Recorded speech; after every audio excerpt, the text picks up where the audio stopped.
Star Network is here. Oh, no punches! I'm real revolutionary right now. Support this man, Black Media. He makes sure that our stories are told. Thank you for being the voice of Black America, Roland. I love y'all. All momentum we have now, we have to keep this going. The video looks phenomenal. See, there's a difference between Black Star Network and Black-owned media and something like CNN. You can't be Black-owned media and be scared. It's time to be smart. Bring your eyeballs home. You dig?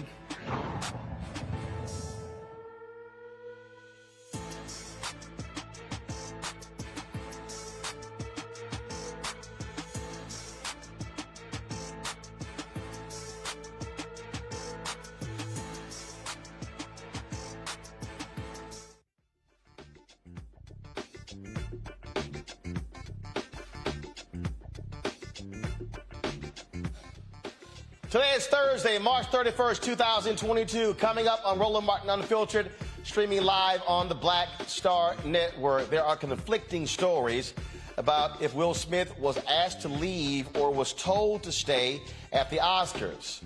I think the Academy lying. They playing the cover your ass game.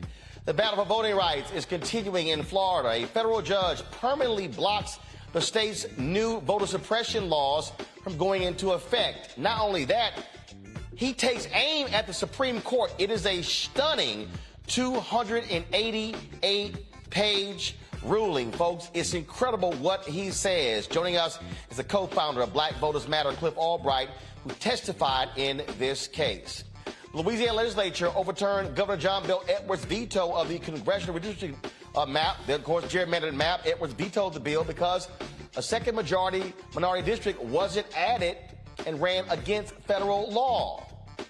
You see how Republicans are doing. In tonight's Where's Our Money segment, we are talking about how Black-owned businesses are not getting their fair share of federal contracts. Ron Busby, the president and CEO of the U.S. Black Chambers, Inc., will break down the numbers. California's Reparations Committee's decision, the task force, over who should qualify, who gets reparations if they're actually given, is causing a huge debate. The committee chair is back tonight to explain why folks have a problem with the decision they made in a 5-4 vote. And we knew it didn't work. Now there is specific proof that ivermectin does not lower the risk of COVID hospitalization. Infectious disease specialist Dr. First of all, Dr. Gaffney is going to give us the latest when it comes to COVID, folks. And we told y'all, so don't be listening to Joe Rogan. Talk to some real damn scientists. It's time to bring the funk. I'm Roland Martin Unfiltered on the Black Star Network. Let's go. He's got it. Whatever the biz, he's on it. Whatever it is, he's got the scoop, the fact, the find. And when it breaks, he's right on time and it's rolling. Best believe he's knowing. Putting it down from sports to news to politics. With entertainment just for kicks, he's rolling. It's on go, roll, y'all. It's Roland Martin, yeah. Rolling with Roland now. He's funk, he's fresh, he's real, the best, you know he's Roland Martin now.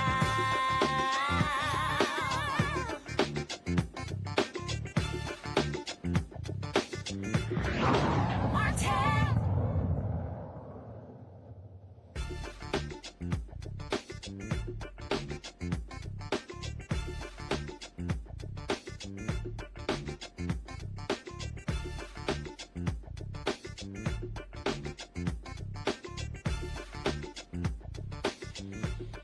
All right, folks, today the Academy says that Will Smith was asked to leave the Oscars. Well, that was yesterday. Now TMZ is reporting sources saying that it's simply not the case, that he was asked by Will Packer, the producer, to actually stay. Now, the Academy is trying to play the cover your ass game because people are demanding why they didn't take action against Will Smith after he slapped Chris Rock on Sunday. Now, here's the deal. Now, remember, let's backtrack on how they did this deal. On Sunday night, they claim Academy members were sitting so far apart they had no opportunity to gather to talk about what actually happened. Then on Monday, they said, that there were discussions about whether he should leave. Now they're saying, oh, absolutely, he was asked to leave. And then now other people are saying, no, they did not. See, let me explain to y'all what's going on here. The Academy looked at public comments. They looked at what black folks were saying and white folks were saying, and they all of a sudden, oh, pretty much a significant number of people, probably say more than the majority, was that Will Smith was in the wrong. So now all of a sudden they're changing their tune. But you notice how they also want to throw in the other black guy, Will Packer, saying, Will Packer asked him to stay. Be very mindful of the games being played here, folks. All right? Be very mindful. And this was the Academy's statement. The Board of Governors today initiated disciplinary proceedings against Mr. Smith for violations of the Academy's standards of conduct, including inappropriate physical conduct, abusive or threatening behavior, and compromising the integrity of the Academy.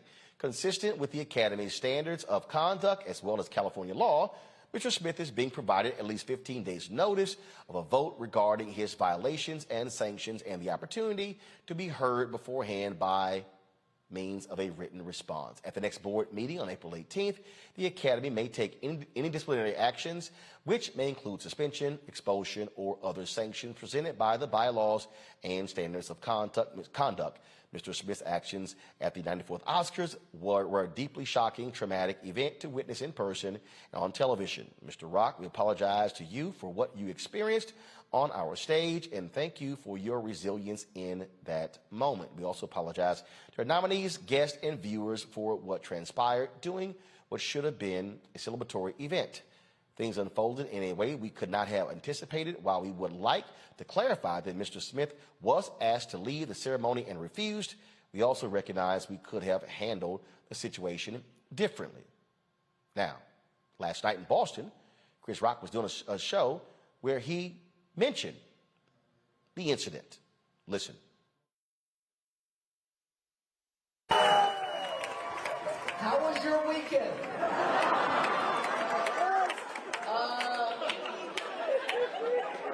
I don't have like a bunch of about what happened. So if you came to hear that, I had like a whole show I wrote before this weekend. And I'm still kind of processing what happened.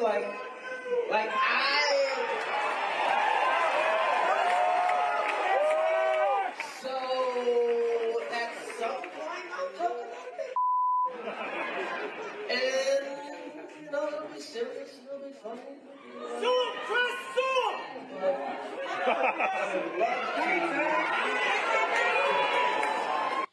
Wanda Sykes, who's one of the three co-hosts, she said that Chris Rock apologized to her, saying that it was unfortunate that what took place overshadowed the great job that she, Regina Hall, and Amy Schumer were doing. Wanda said she is still traumatized by what happened. Amy Schumer said the exact same thing. We have not actually heard anything from Regina Hall about what unfolded.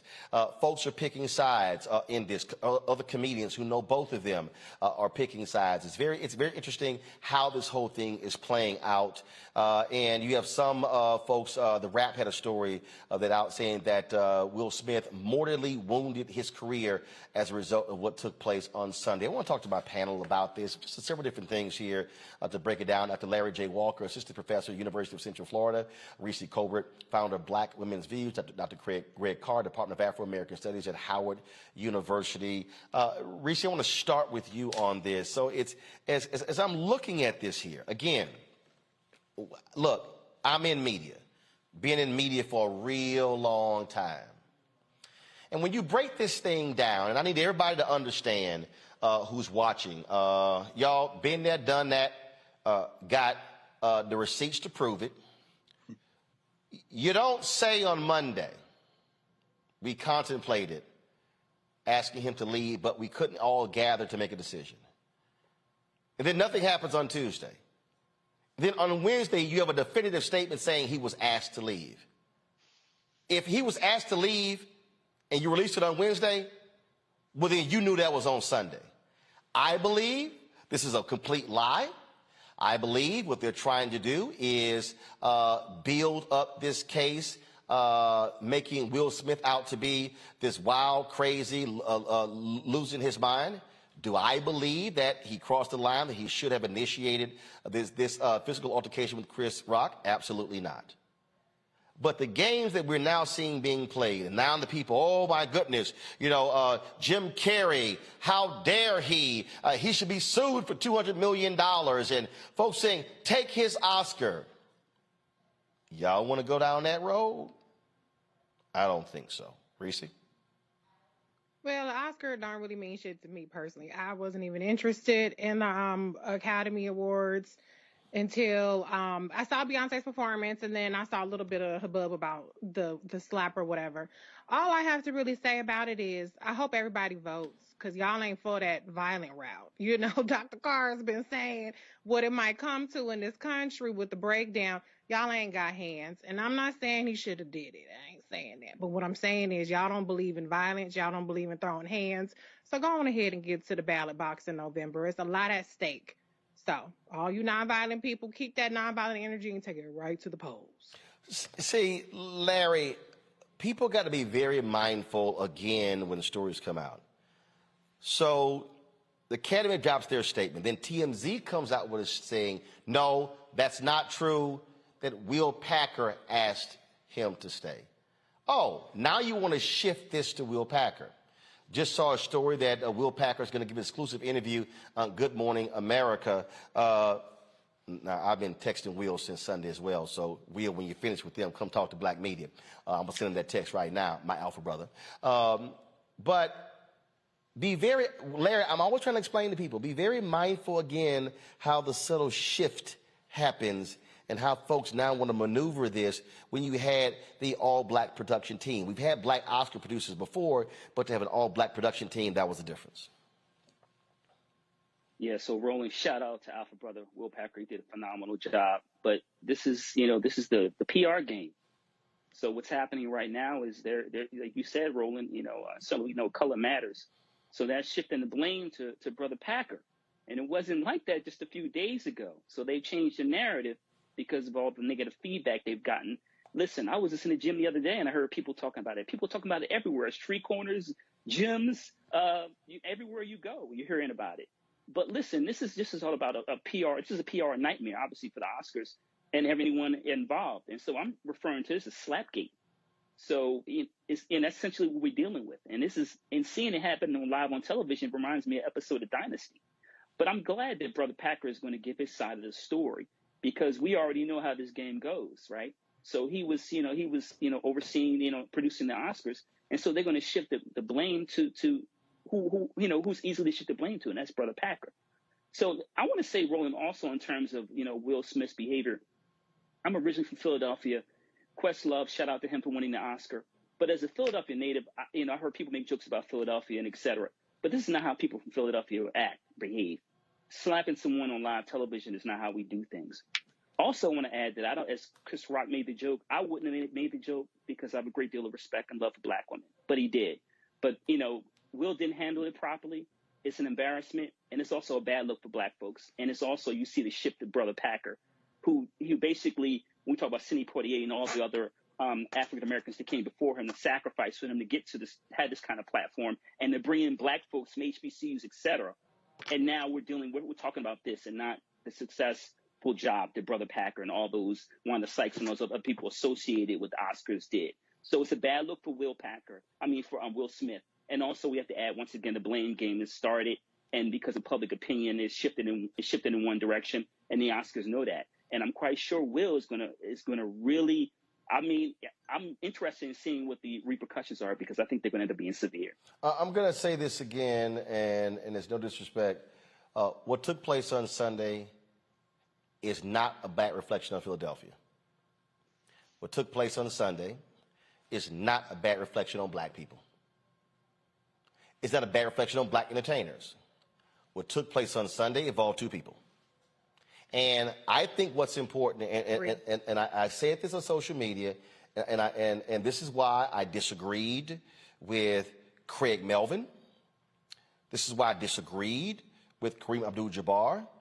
This is why I disagreed with others. I saw Robin Gavon's piece in the Washington Post.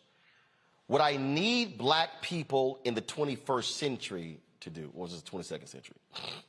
What I need black people to do in 2022, I need us to stop wearing the crown of white supremacy, where we parrot what they say. Oh, we do one thing, this is how they think of us. When if Alec Baldwin is acting a fool or Sean Penn, we don't go, ooh, look at all the white people. One of the most virulent, racist people in Hollywood is Mel Gibson. And his ass was sitting in the audience. And even after his violent racism was exposed, he was still presenting at the Oscars. So I ain't even sitting here, even playing that game with any of these people. What I want us to do, Dr. Carr, as black people, is I need us to step back a taste and then recognize that there are times when we, as black people, in effort to impress white people, go harder against one of our own so we can show that we are just as hard as them. I'm not going to name. No, I am. Uh-oh. When the lawsuit was filed against Black News Channel, the class action lawsuit detailing pay inequity, sexual harassment, things along those lines, someone at NABJ wanted us to write a hardcore statement against them, and it was stated that I want to go even harder because they are black. And I said, as somebody, of course, who is on the advocacy committee and who actually wrote the statement, I said, absolutely not. What we are not going to do is write a statement that's harder against them because they're black. We are going to treat Black News Channel like we would ABC, NBC, CBS, Fox News, MSNBC, and we're going to write the statement the way we normally do. I said, but we are not going to be harder on them because they're black. That is something that as I'm seeing people talk and react, Greg, that is problematic for me, what I am seeing unfold. I agree with you 100%. The Academy, the Motion Picture Academy, is the white world. I haven't laughed this hard at nonfiction writing and commentary in my life than I have watching the pets of white institutions trying to race translate over the last 3 days. It's been hilarious. I've really enjoyed it. There were a couple pieces in the New York Times where I found, why am I laughing? And I realized, oh my God, you really are a figment of these white people's imaginations. We have our opinions on Chris Rock, on Jada Pinkett Smith, on Will Smith, and within the black community, there will be the full range of opinion. I have no interest in anything any white person has to say because I understand what situation these black employees were in. I don't care how many millions of dollars they're in. They were in a white space. Shout out to Denzel Washington, the OG, the elder, who when the cameras went down, calmed the situation down. Talked to Chris Rock, talked to Will Smith, got over there in the corner with Tyler Perry, then bent down and sat for a minute with Jada Pinkett Smith. You see, Denzel understands we are behind enemy lines here. And in all of their minds, to a brother who did not receive an Oscar on camera, but apparently they gave him an honorary Oscar at some point over the last couple of days, Samuel L. Jackson, as he told Larry Fishburne in School Days, to all of those people, y'all N-words, and you're going to be N-words forever, just like us. I don't care if you're the Fresh Prince. I don't care if you in Training Day. I don't care whether you are in Independence Day. I don't care whether you I Am Legend or I, Robot. At the end of the day, this is the behavior that they expect. But guess what? Why do you care? What the Academy is doing right now, is trying to figure out the way to gather the forces to gather and get this Negro out the paint. But he's kind of big to do, so they are figuring the odds. As for our friend and brother Will Packer, who has navigated those treacherous sands now for quite some time, they will try to get him up out the paint too. Wanda Sykes, Wanda, sis, Wesley Morris, New York Times. Wesley, bruh, you can't make these people love you. You can't make them love you. There's nothing you can say. Kareem, brother, I believe that you are saying what you're saying because that is the position that you have. But let us not forget that if this were a backyard barbecue and we playing spades and drinking and eating barbecue and you said that, we get into arguing and fighting and agreeing and disagreeing. But the minute you traverse over into the white world, you an N-word too. Do you remember when you changed your name from Lou Alcindor to Kareem Abdul-Jabbar? That was shortly before John Wayne threatened the Native American sister, the Lakota sister that Marlon Brando sent out there to tell him he didn't want the damn statue in 1974 after he won the best Oscar for The Godfather. And you, John Wayne, so mad, Mr. Green Beret, Mr. America Military Right, let's slaughter everybody in the world, you ready to beat this young girl up. Don't nobody give a damn about the Academy Awards. They're trying to figure out how to get Will Smith up out the paint, and he's too big to move. So they're going to keep gathering their troops. That's what we're watching happen in real time. And black people, shut your damn mouth, except you employees, which means as soon as y'all got talking, we should hit the mute button anyway, because I'm with you. Y'all trying to please somebody who can never be pleased. Final comment I'm going to make on this before I go to my next story, and I know some of y'all say, and I have purposely, you know what, let me before I make the comment, because I need to set this up properly so people can understand. And that is this here. It is very easy. It's very easy. I could have very easily dedicated damn near every show this week to what took place on Sunday with Will Smith and Chris Rock. The deconstruction that we did on Monday, we posted that separate video on Tuesday. As I check right now, that video has gotten 946,000 views since we posted it. It'll be at 1 million by 10 p.m. tonight. I have received emails from black men, from black women, from white people, thanking us for the type of conversation that we had on Monday. Having professionals like Robin May and Dr. Jeff Gardier, and having the perspectives of Avis Jones DeWeaver, having Omokongo Dibinga, having Dr. Julian Malvo on the show. And also for folks saying, Roland, thank you for not throwing Will under the bus and throwing Chris under the bus, but also being willing to hold them accountable. And I'm going to say this, and it's just understand.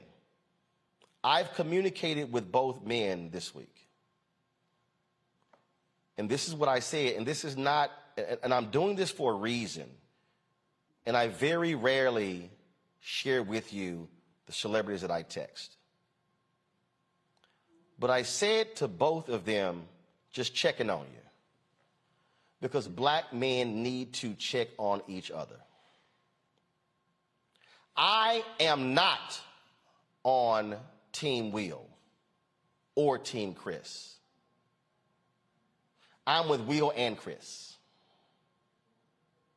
We make a mistake when we play the games that they are playing, wanting us to pick. Are you with Chris? Are you with Will? No, we can be with both. People make mistakes all the time. And I'm not going to sit here and I've seen the video and I understand why Chris Rock didn't talk last night. Because Chris Rock has also talked before about him being bullied and going to therapy. And I'm quite sure that situation was traumatic for him because it was a flashback. But his children were also watching. And how he handled it showed how a man is to handle certain things when they come your way. He could have been rolling around that stage.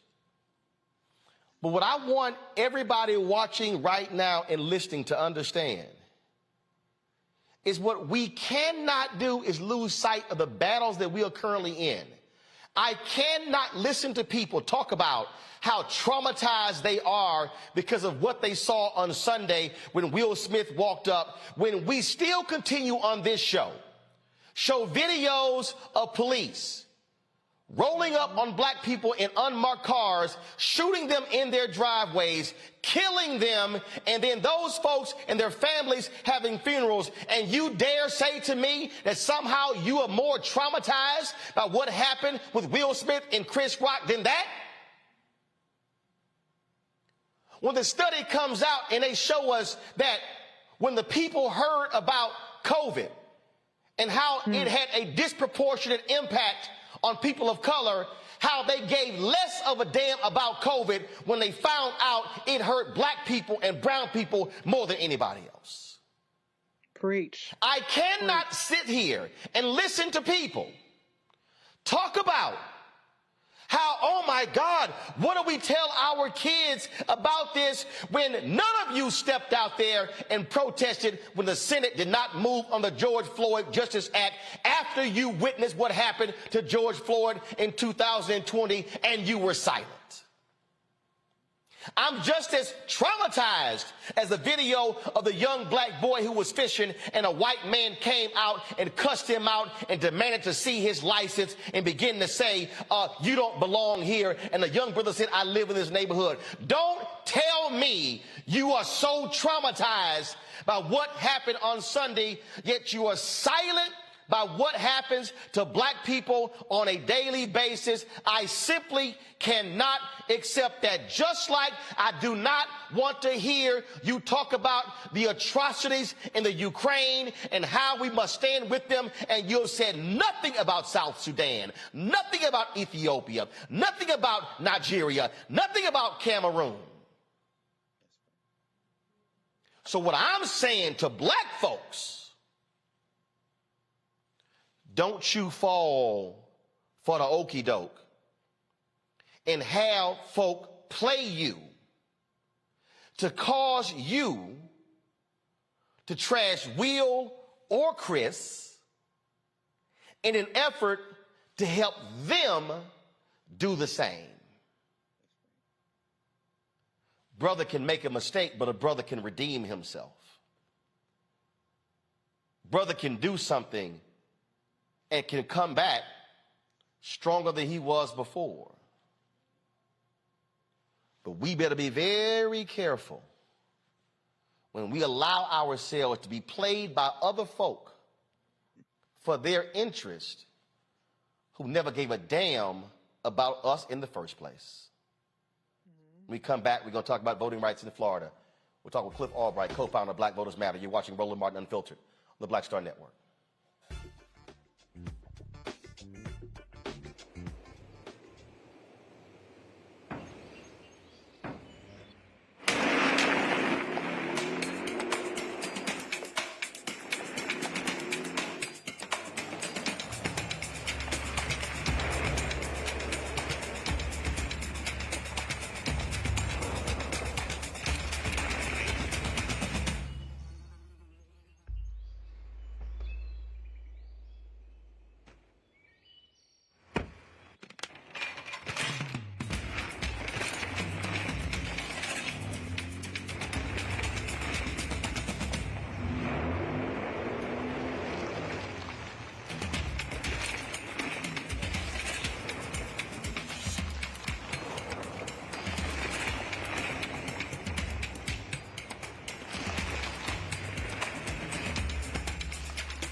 I'm Deborah Owens. On the next Get Wealthy, meet Dr. Stacy McCoy, whose American dream became a nightmare because of student loan debt. Whether you're paying $300 a month or eventually I got up to $1,700 a month. Wait a minute. Hold that for just a minute. You were paying $1,700 a month on your student loans? Yes, and I know other people who are paying more than that. Learn the one piece of advice that made all of it go away. Right here on Get Wealthy on Black Star Network.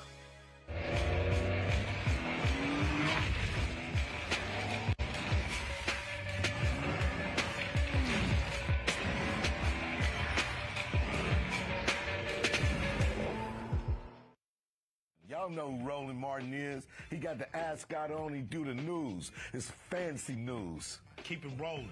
Right here. Rolling. Roland Martin. Right now. You are watching Roland Martin, unfiltered. I mean, could it be any other way? Really? It's Roland Martin.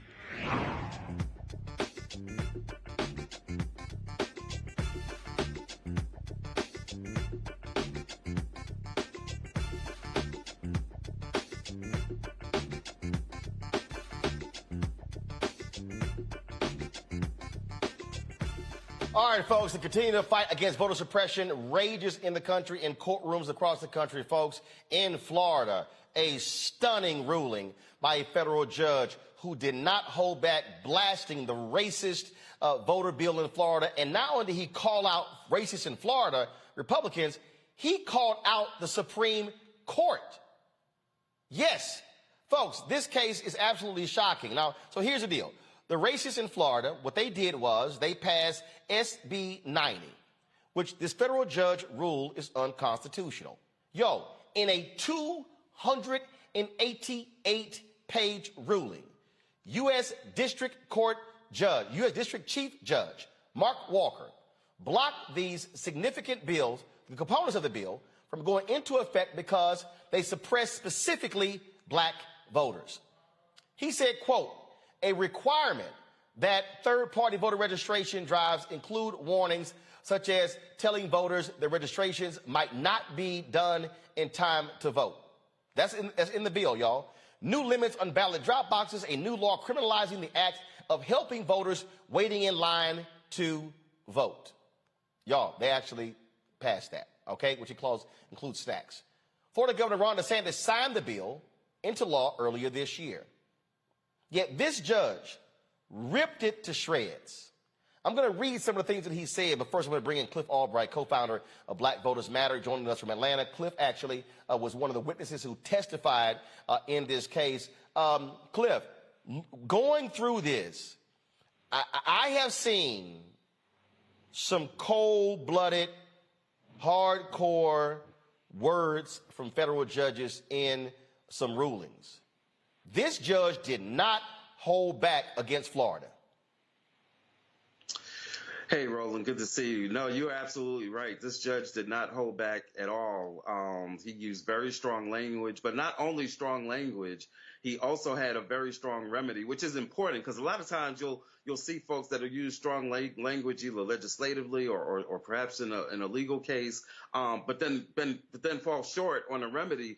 This judge not only declared certain parts of this bill to be unconstitutional, he then went farther to do what's often referred to as a bail-in process, where basically said that the state of Florida on certain types of actions need to seek pre-clearance, the same type of pre-clearance that was gutted from the Voting Rights Act by the Supreme Court, who he criticized, but that they would, on any future actions that they try to take regarding these provisions, that they would have to get pre-clearance for the next 10 years. That is a strong remedy. That's the kind of remedy we need to see more of these courts coming up with. And speaking of that, he challenged the Supreme Court, saying they've been all over the map on these cases. Yeah, I mean, he was very direct and very blunt. You know, he's basically put the Supreme Court in line with the very state legislatures that have been pushing the voter suppression. And so, again, very strong words. You know, hopefully what we're hoping is that it will hold up on appeals. At least, you know, even if they don't hold up the strong language that he used, that they'll hold up the essence of the decision, and particularly the essence of the pre-clearance bail-in that he announced. But yes, he did not pull any punches in criticizing the Supreme Court, which you don't often see coming from these lower courts, because they know at some point that these decisions are going to reach the Supreme Court. So, you know, it's very much a courageous decision. it shouldn't be courageous, right? Because it's right on the merits, right? It's to a certain extent, it's common sense. He's only speaking truth, right? And so there's nothing really, you shouldn't think that it should take some courage to just speak the truth about what has been so blatant in front of us, that these states are pursuing voter suppression, and that too often the Supreme Court has been going along with them in doing so. It's strong language, but it's desperately needed, and we're hoping that it sets a pattern for future rulings. Mark Joseph Stern is a senior writer for Slate. He posted a series of tweets that I actually reposted. This is what he said. In his decision blocking most of Florida's new voter suppression bill, Judge Mark Walker explicitly calls out other courts, including SCOTUS, for putting the right to vote, quote, under siege by, quote, gutting the Voting Rights Act. He also said, after quoting MLK below, Judge Walker writes, federal courts would not countenance a law denying Christians their sacred right to prayer. They should not countenance a law denying Floridians their sacred right to vote. Because he also wrote, because Florida, quote, has repeatedly, recently, and persistently acted to deny black Floridians access to the franchise, Walker placed the state back under preclearance requiring federal approval for any future changes to election law. Then he said, following a long study of Florida's, quote, horrendous history of racial discrimination in voting, Walker writes, at some point when the Florida legislature passes law after law disproportionately burdening black voters, this court can no longer accept that the effect is incidental. Greg, that is strong language from a federal judge. Absolutely. And Cliff, brother, what you said is so important. You have to have some courage. If Charles Hamilton in Houston, if Spotswood Robinson and Oliver Hill, if Constance Baker Motley had taken the approach that we'll just kind of go along and take what they give us, we wouldn't be here. This is my problem with the conversation that we had with the California legislature on reparations. Sometimes you have to stand up for what's right. Now, he knows he's going to be overturned by the Supreme Court. But in your mind, brother, having participated in this, and then, you know, I haven't read all of it yet. I just downloaded it and I started reading it, but he bringing that fire, as you say. Well, we say he's bringing the funk. The funk, brother. He is bringing it.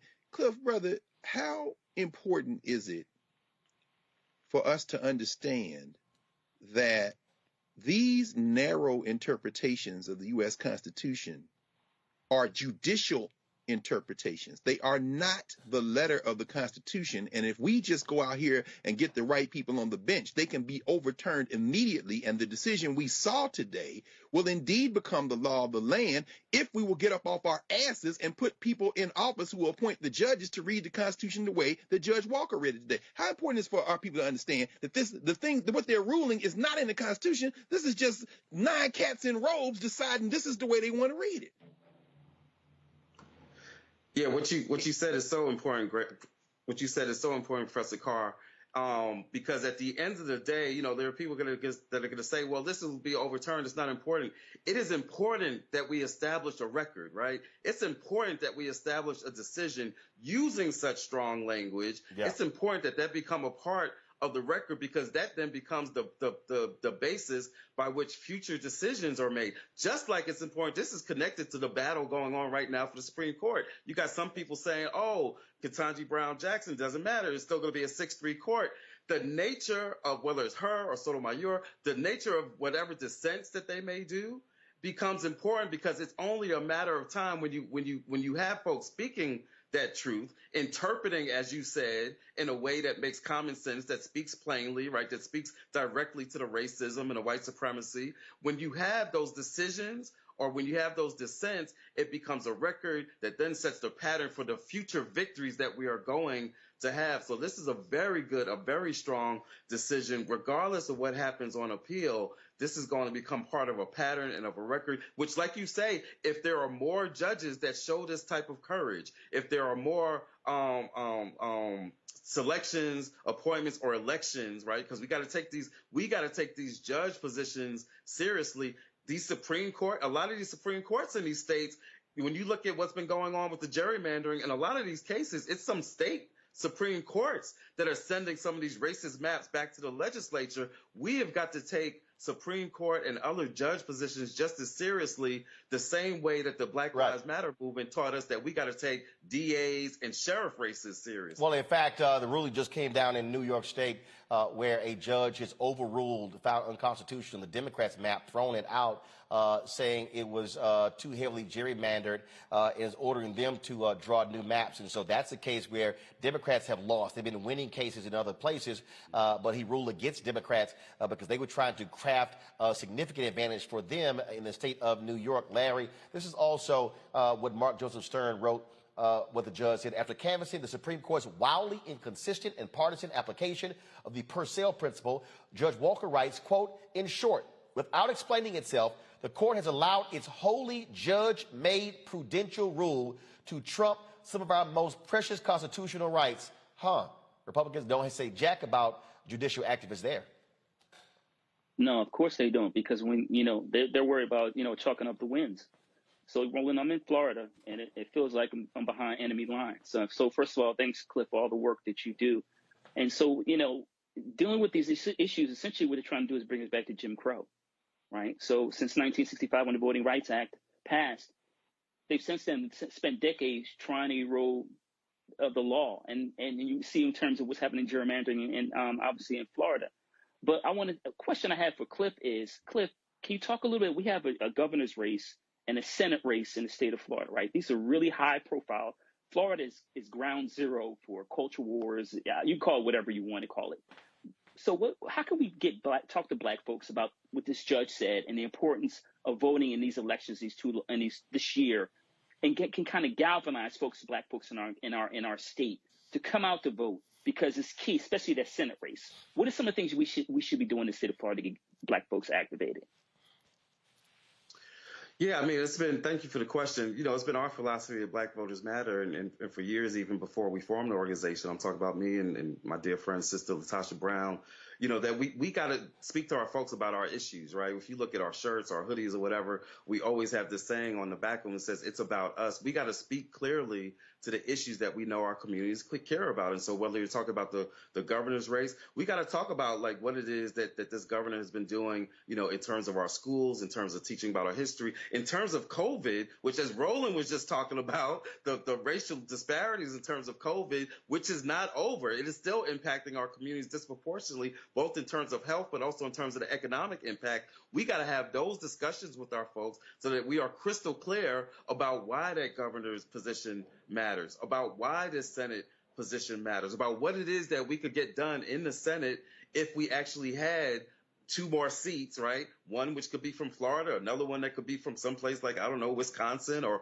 Ohio or Pennsylvania. But why this Florida Senate seat is so important, not just for what happens in Florida, but what happens to black communities in Florida and across this country in regards to health, in regards to economic justice, in regards to, even just looking at what was signed yesterday, the Emmett Till, that's something that could not happen if we didn't have a certain type of Senate, in place. So we just need to speak to our folks about the issues that we know our communities care about and connect it to these positions. And there are some very clear connections that, if we have those conversations with people that sometimes don't get that knock on the door, that's the other piece of it. We got to be willing to have the conversations, but we also got to be willing to talk to some folks that, quite honestly, the party and even some candidates don't usually talk to. That's what we try to do when we work with local groups, community-based groups, and give them resources. Folks in Florida know how to get it done. They need to have the resources in order to do so and have these conversations with our community. And hey, Reese, and just so folk out there wondering how we feel about voting here at Roland Martin Unfiltered, I'm gonna show y'all this here. Y'all go to my iPhone. I'm gonna show y'all this here. This is literally y'all in our studio. So as y'all see, we have these murals on the wall. That's one of the murals we have right there in our studio. Just so folk understand how we roll.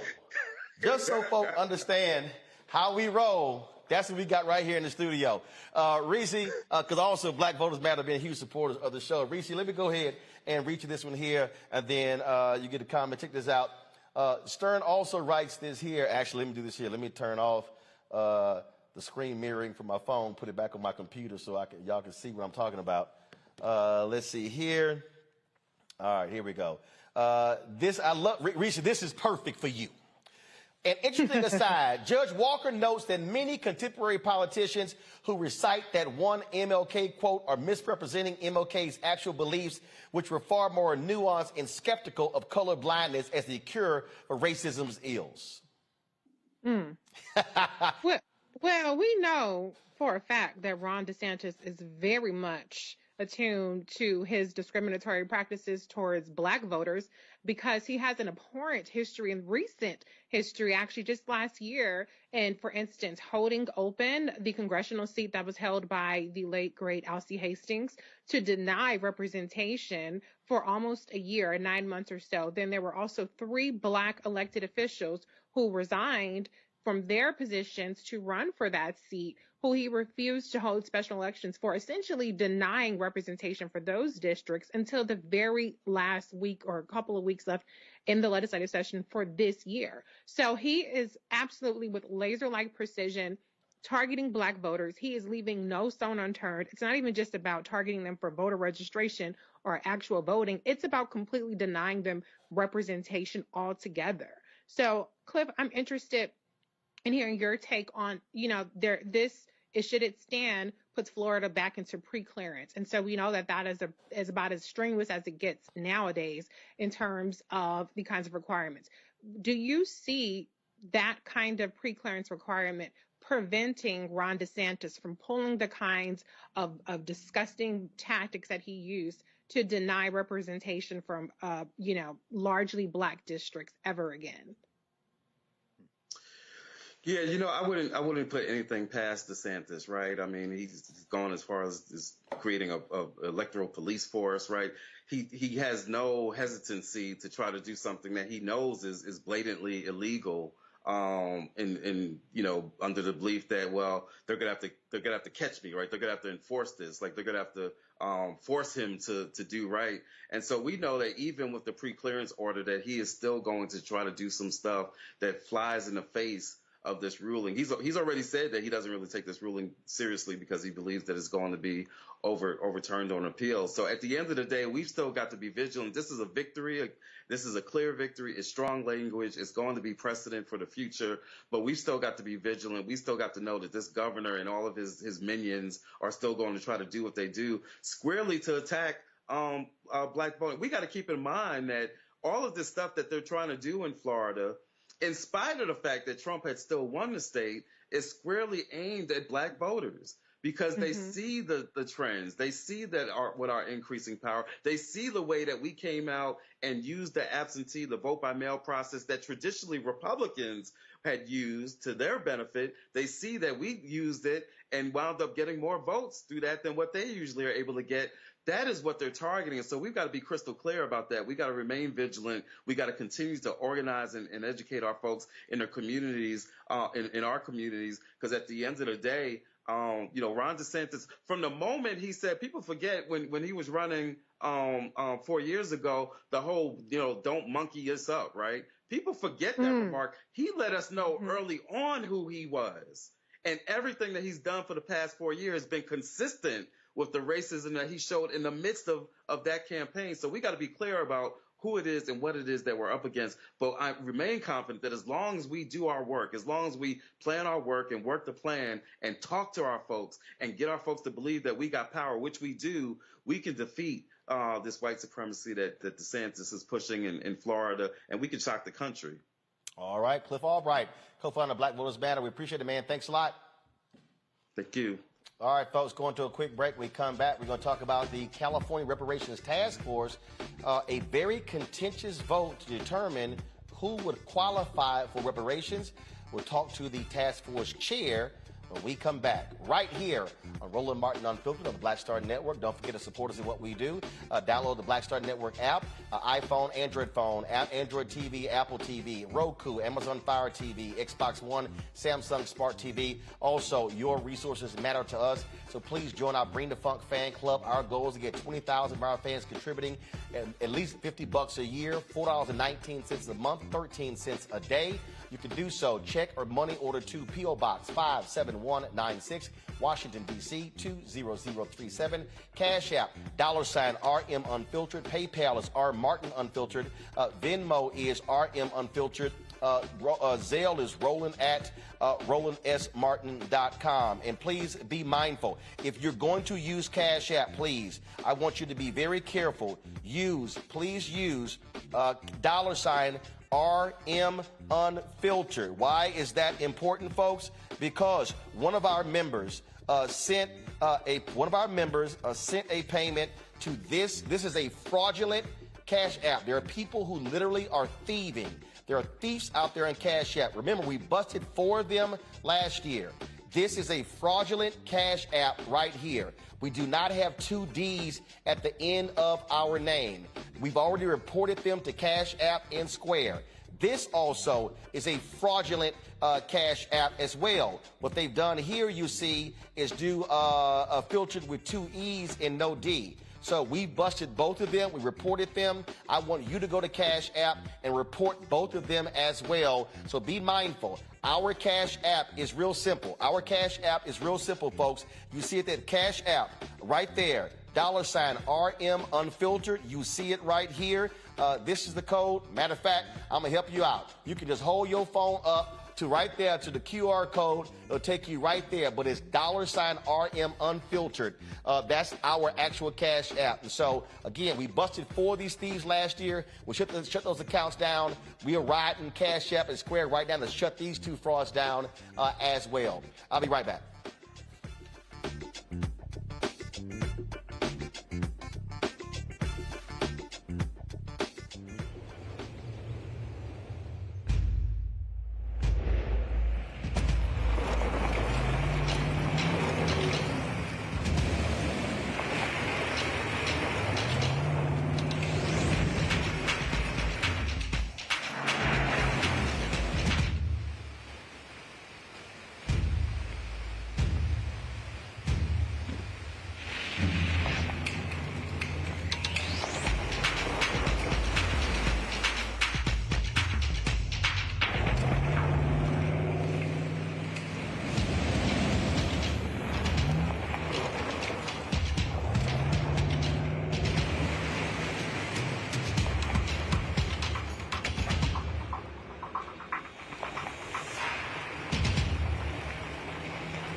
On the next A Balanced Life, as we grind down to the end of another long winter, it's easy to slip out of balance and into the foggy doldrums. On the next A Balanced Life, ways to push through the gray days until the warm days of spring arrive.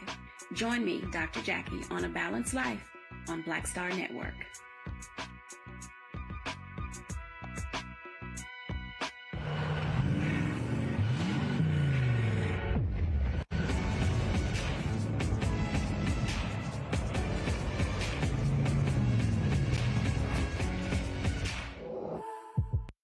I'm Amber Stevens-West. Yo, what up, y'all? This is Jay Ellis, and you're watching Roland Martin Unfiltered.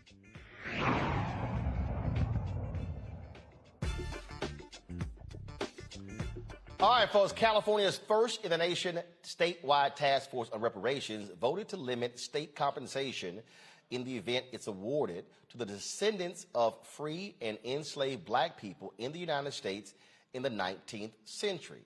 This decision rejects the proposal to include all black people who would receive reparations. Camila Moore, she is the California Reparations Task Force Chair. She joins us from Los Angeles to explain this decision. Camila, glad to have you here. First and foremost, there was a lot of people who talked on this issue. Dr. Greg Carr was one of the folks who participated in this hearing. How many folks did y'all count who actually testified in this matter on Tuesday? 11 people testified. So 6 of those 11 people were certified genealogists. 2 were Greg Carr and Jessica Ann Ayuar, and the other 3 were Marcus Champion, who's a grassroots organizer in California and worked on AB 3121 before it was enacted. Mike Davis, who's a former assembly member in the state of California and advocated for a lineage standard.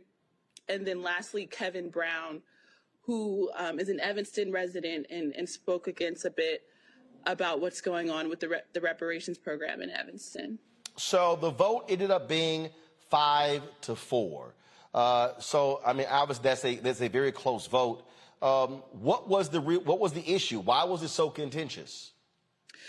Great question. So the community of eligibility discussion and debate has been kind of looming over the 9-member task force since we first started meeting as early as June of 2021. So we've been having a 10-month debate around eligibility. And the crux of the issue is, or was, should the eligibility standard be defined by a race-based standard? So as you said in your introduction, all Black Californians being eligible for compensation for reparations for the institution of slavery, or should it be based on a lineage standard where if you can trace your ancestry to what we decided on, an African-American descendant of a chatteled enslaved person or the descendant of a free Black person living in the United States prior to the end of the 19th century, then you would be eligible. And so ultimately 5 people on the task force voted for the lineage-based standard and 4 voted for a race-based standard. So based upon that,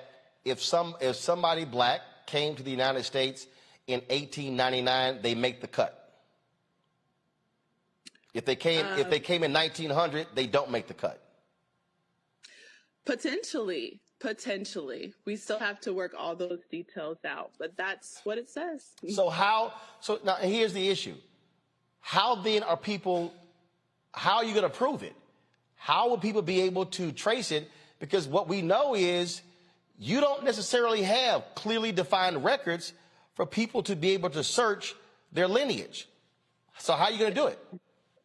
So that's a really great question. But first, before I answer that question, I think that oftentimes people don't ask the same question about how do you prove your Blackness, right?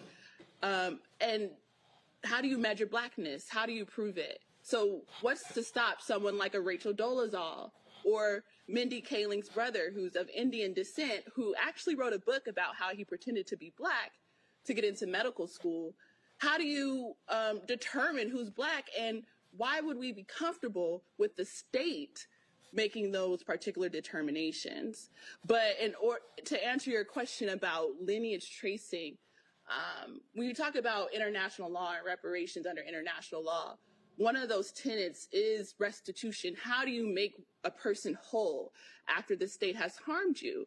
And so the state has a responsibility. If they've broken part of your lineage or your history, they have the duty and the responsibility to repair that. So what does that look like practically? That could look like the state subpoenaing the Mormon Church for records, and assisting people for free for lineage tracing and things like that. So there's no burden or financial cost for anyone who may be eligible.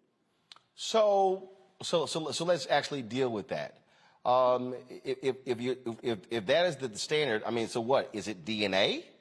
I mean, exactly what is it? So what then happens? Could you potentially have white folks saying, "I've got Black lineage, I qualify"?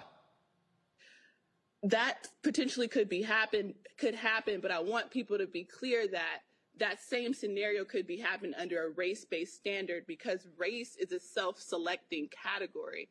Anyone can pick or select Black or African American on the census records. And there's an example of that. For instance, Native Americans are going through this right now, where there's, as we know, not many Native Americans in this country, but in the 2020 census, they were overcounted because other people who are not really Native American are clicking or checking Native American on the box. So it's a really complex issue. Obviously he is. And first of all, you got a variety of things going here. The state still has to decide if they're actually going to do this. And so you're laying out a standard here. But I do want to ask this. This is very interesting. So if we're talking about lineage, if we're using slavery, California didn't become a state until 1850. California wasn't a state for very long before slavery ended. And so you realistically could have more Black people who suffered under Jim Crow in California for longer than the number of black people who were actually in California before 1900. Right, but another thing, and this will come out during our process, we've hired some communication firms to create a public education campaign, because there's a lot of misunderstandings, and I wouldn't say misinformation, but just misunderstandings about the role of California and their complicity in slavery. Yes, they were admitted into the Union in 1850, but they did allow slavery in the state of California. There's people like Robert Perkins, who was brought by his white slave owner to California during the gold rush as a slave. And there's many other people who were in that particular situation. But then also, 2 years after the state of California was admitted to the Union, they enacted a Fugitive Slave Act. So in the event that, free black people escaped to California expecting freedom, when that statute was enacted, that, was one of the many ways that California was complicit in maintaining slavery, because if you were caught after that statute was enacted, you would be deported back to the southern states to be a slave. Greg Carr, you spoke before the committee. Share with people what was your perspective on this, and where did you side on the 5-4? Were you with the 5 or with the 4? I had to agree with with Dean Chemerinsky, who testified last month. And thank you for joining us, Sister Moore, Chair Moore. You have an impossible task, of course. And I said as much, and I think that I echo everything Dean Chemerinsky said. If it's between race and lineage, of course you have to pick lineage as a matter of law. We know that. Even though we know the legal challenge is going to say that lineage is a proxy for race, and they're going to be right back where we started from. Chemerinsky said that too. I mean, he said it's under-inclusive from jump. We're not going to be able to document everybody, even with all the resources. He said that he believes that everybody should benefit, but he's thinking about what will be ultimately upheld by the courts. And we know it's going to be strict scrutiny and narrow tail. So I guess my question, and by the way, Roland, just to answer your question, and in that short period of time, and I agree, I was horribly miscast. I would have much rather been on the legal side trying to work through that, rather than get to the point where it's an impossible choice between race and lineage, which we know legally is probably going to be about the same thing. That's what the Native Americans may find out. And plus, none of it allows us to remedy past discrimination, as he walked through with Croson and so forth, and the affirmative action cases. My question, Madam Chair, is how can we help people understand two things? Number one, that Pan-Africanism is not opposed to local reparations. Your presentation, which I thought was excellent yesterday with Paul Robeson and S.E. Robeson and William Thompson, these are black internationalists. They are Pan-Africanists in an international forum the United States doesn't recognize. How can we help people understand that these things work together? And then the second thing, finally, is, and help me with this, because you have an impossible task. You really do. How can we imagine beyond the constrictures that Dean Chemerinsky laid out? Because the piece that he didn't articulate is the failure of political imagination that can help us think beyond these straitjackets that we think are permanent, when in fact they're just imposed by the same judges that we just saw that Florida judge thumb his nose at, because we can read the Constitution too and interpret it differently, especially since after 1965 or so, they have narrowed something that isn't in the plain language of the Constitution. How can we have a larger imagination for these reparation solutions in your mind? And how can we help people stop having this like it's a fight between Pan-Africanism and That's two great points and questions. I think the first point, I agreed. I think I said as much in my presentation.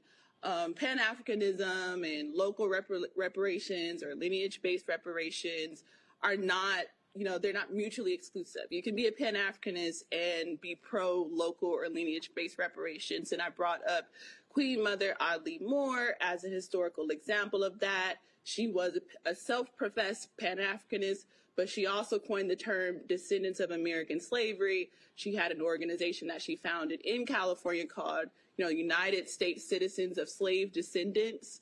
Right. And so she is a perfect or prime example of how you can hold, solidarity with, all African people or people of African descent and all oppressed groups, really, while also maintaining the sacred political project that is reparation for the institution of slavery in these United States. In terms of political imagination, I do agree with you to a certain extent. And, there's so much that I could probably say about that. I don't have enough time to really elaborate, but I'm all for, just connecting the dots. Particularly, there's Black Alliance for Just Immigration. Let's connect. Let's connect with CARICOM. Let's connect with African Union. Let's all connect. Yes. Because I do believe in Black internationalism as well. Yes. Reese? Thank you, Madam Chair. That is a critical point. Thank you. Thank you for that. Reese? I'm just curious to hear, because, it seems like how you determine eligibility of a specific artifacts or whatever documentation that's going to be required hasn't been determined yet. Is there any consideration of maybe reexamining the eligibility if it becomes clear that it's going to narrow the pool so narrowly that reparations just essentially becomes a rhetorical victory as opposed to real restoration being implemented in the state of California? Yeah, absolutely. So we're a 9-member task force, and at any point where we want to reevaluate, we definitely could do that. Mm-hmm. Larry? Yeah, Chairperson Moore, thank you for all your work and everything you're doing. And I want to connect, two issues that I think are important. So I know the state made a decision about returning Beachland, Manhattan Beach, into a Black family, historically been taken away. And now the reparations, importance of reparations, now you leading the committee. Can you talk about what's happening in the state of California at the grassroots level? Because we aren't seeing a lot of this in other states. Because I think that question is important in terms of utilizing what's happening in the state of California as a template for other Black folks in other states. Oh, yeah, that's a great question. Thank you for bringing up the Bruce Beach example. So, for instance, the Bruce family, they had historic beachfront property, a hotel front in Manhattan Beach, California, but it was taken away by the state via eminent domain. And so the descendants of the Bruces, and I believe they used genealogical evidence to prove that, they were able to work with LA County to get their property restored.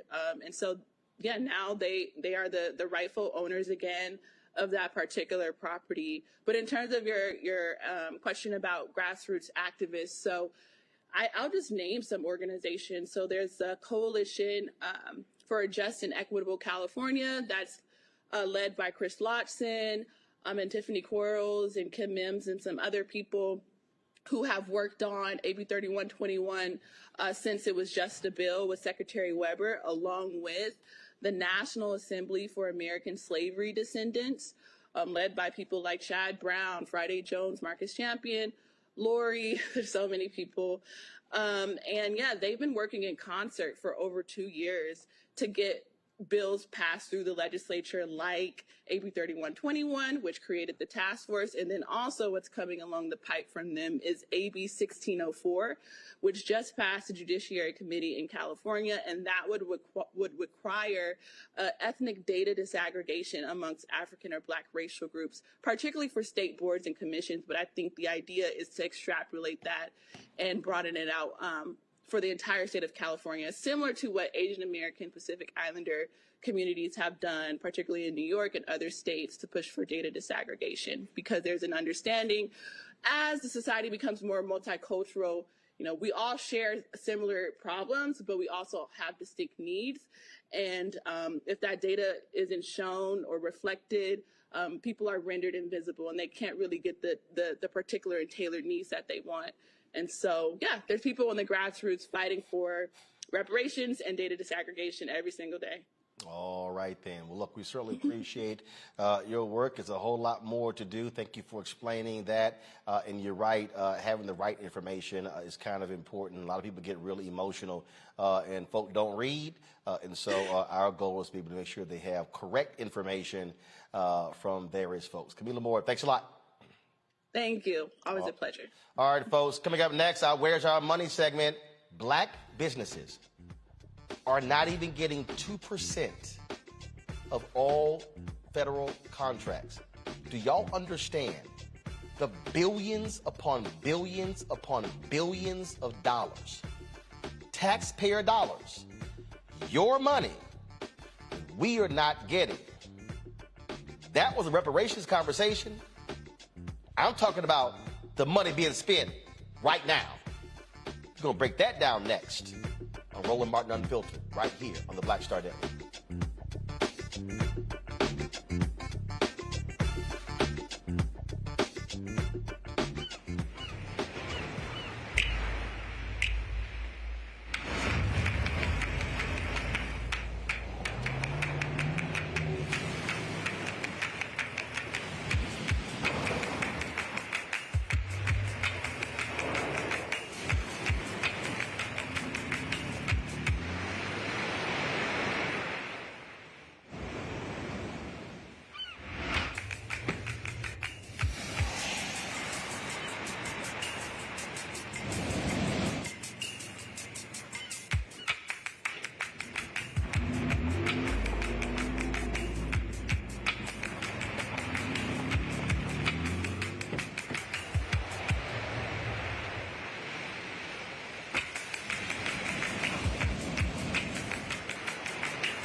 Hey, folks, welcome back.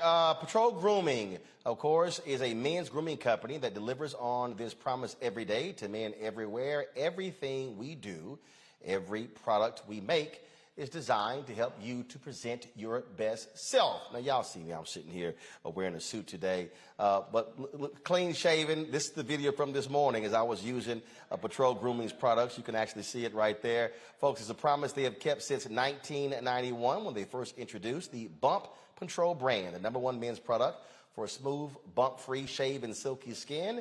Millions of customers count on their exceptional skincare products, which can be found at more than 30,000 retail stores in more than 50 countries around the world. Now you can have exceptional beard and skincare products that are as unique as you are. Brothers, as we prepare to head back out into the world as COVID restrictions are being lifted, it's time to be smooth and clean. Y'all know how we do.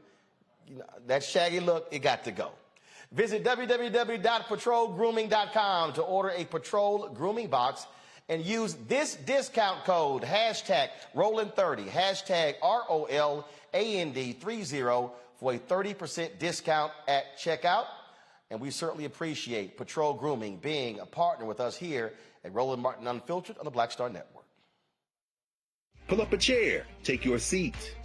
The Black Tape with me, Dr. Greg Carr, here on the Black Star Network. Every week, we'll take a deeper dive into the world we're living in. Join the conversation only on the Black Star Network. We're all impacted by the culture, whether we know it or not. From politics to music and entertainment, it's a huge part of our lives, and we're going to talk about it every day right here on The Culture with me, Faraji Muhammad, only on the Black Star Network. Hi, I'm Vivian Green. Hey everybody, this is your man Fred Hammond, and you're watching Roland Martin, my man, Unfiltered.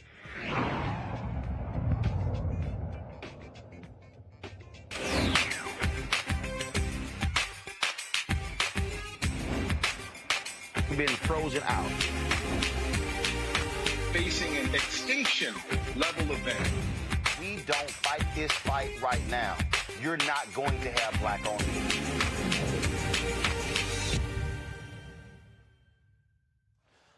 All right, folks, so y'all always hear me talking about the money. It's the money, the money. If you want to understand America, all you got to do is deal with the money. If you ain't talking about money, you ain't talking about America. And so you've heard me talk about the black-owned advertising contracts, how we are not receiving those dollars.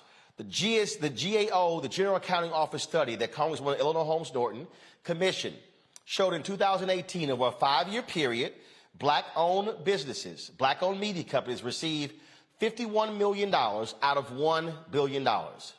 Folks, 1%. That's what we got, $51 million, okay? Now, you might say, okay, fine, Roland, that's black-owned media. It has to be a lot more in the rest of the federal government. Yeah, 0.67 more. Out of the billions spent in the federal government, and when we say billions spent in federal government, that means taxpayer dollars, your dollars, you are only getting 1.67% of all federal contracts. Joining us right now is Ron Busby, CEO, U.S. Black Chambers, Inc. Ron, let people know, how much money are we talking about? How many billions are we talking about here? Great question, Roland. And it was a great segue to what you just discussed in reference to reparations, because we understand that this is a time to talk about an economic conversation. And so up until last year, we had never really known what the government was spending with black firms. You always heard the conversation about minority firms and minority spend. And so last year, the U.S. Black Chamber really challenged the Biden administration to say we were looking for three things. The first one being intentionality. We understood that the minority programs were really being benefited by white women, and we wanted to know what the real spin was for black. The whole site right there. So somebody's watching right now saying, hold up. How are you going to have women in the minority category? I'm going to use an example. When I was at the Chicago Defender, they were spending about $190 million rebuilding the Dan Ryan Expressway. And we were at the House of Hope, Reverend James Meeks, and he had the Illinois Black Caucus there. And I was there covering it. And they were presenting and they were showing all the numbers. And they were talking about, oh, here's how minorities spend. And so I'm sitting there and I go, I got a question. They showed women, blacks, Latinos, Native Americans, Pacific Islanders, and other. And I sat there and I said, the women category. I said, if you're a black woman, which category are you in? The women category or the black category? And the guy said, well, you're in the black category.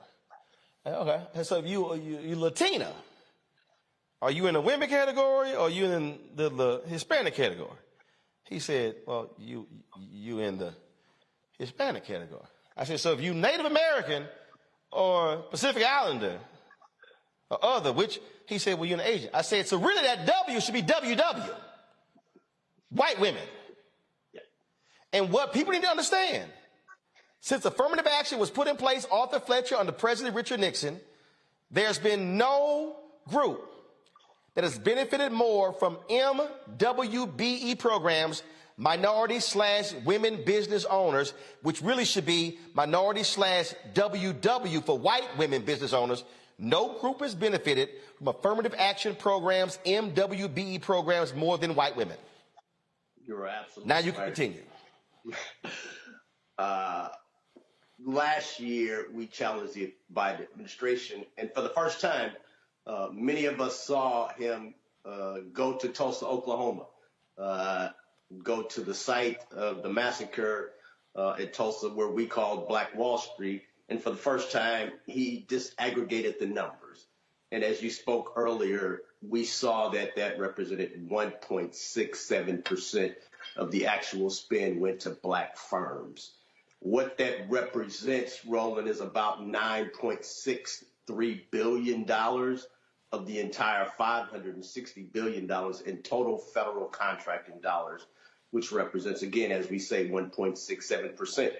Now, also, you must understand that we have about 9% of the certified businesses, meaning businesses that can do business with the federal government. We represent about 9% of those, but yet we're only getting less than 2%. So our goal is to say, well, how can we get to 1.67% to, let's say, 4%? We heard the president say, hey, he wanted to increase minority spend from 5% to 11% this year, and ultimately 15%. So hold on. Hold on. So before you go forward again, so I want people to see this here, y'all. So y'all see right here. So because I'm all about damn percentages. I want numbers. So the federal government matter of fact, the federal government spends $560 billion total in federal contracting. So out of $560 billion, black people are getting $9.366 billion, right? Okay, now, I'm gonna put a pin here because, see, right now, this is where I'm about to smack all you dumbass black people who fell for the okie doke with Donald Trump's platinum plan. All y'all fools who were like, why y'all didn't support the Trump platinum plan? He was offering $500 billion to black people. Yo dumb asses got played. Y'all didn't realize that Donald Trump, all he did was take the total amount. Donald Trump was not trying to offer $500 billion to black people because he couldn't do that when the federal government spends $560 billion total. He was playing black people with the numbers, and so we always make that point to these silly fools who still tout the platinum plan, which was a joke. So that's the deal. That's what we got to be focusing on right there. And so when we go over here, this is what we see, and I want y'all to understand this. $7 billion for Asian Pacific American owned, $9 billion for subcontinent Asian American owned small, black owned small, $9 billion, Hispanic owned small, $10 billion, Native American owned small is $15 billion, other minority owned small is $3 billion. So Ron, what is other small business $88 billion? What is that? A very unique category that Native American Alaskans have called the Native American Alaskan 8A program. So there's another slide that we're going to showcase. But for black businesses that do business with the federal government, there was a program that was really created for minority firms called the 8A program. It was a great program in the original stages. It's created by the Republican Party. It was for underutilized, underserved communities that you could get registered, you could get certified, and do business with the federal government. Very difficult to get in.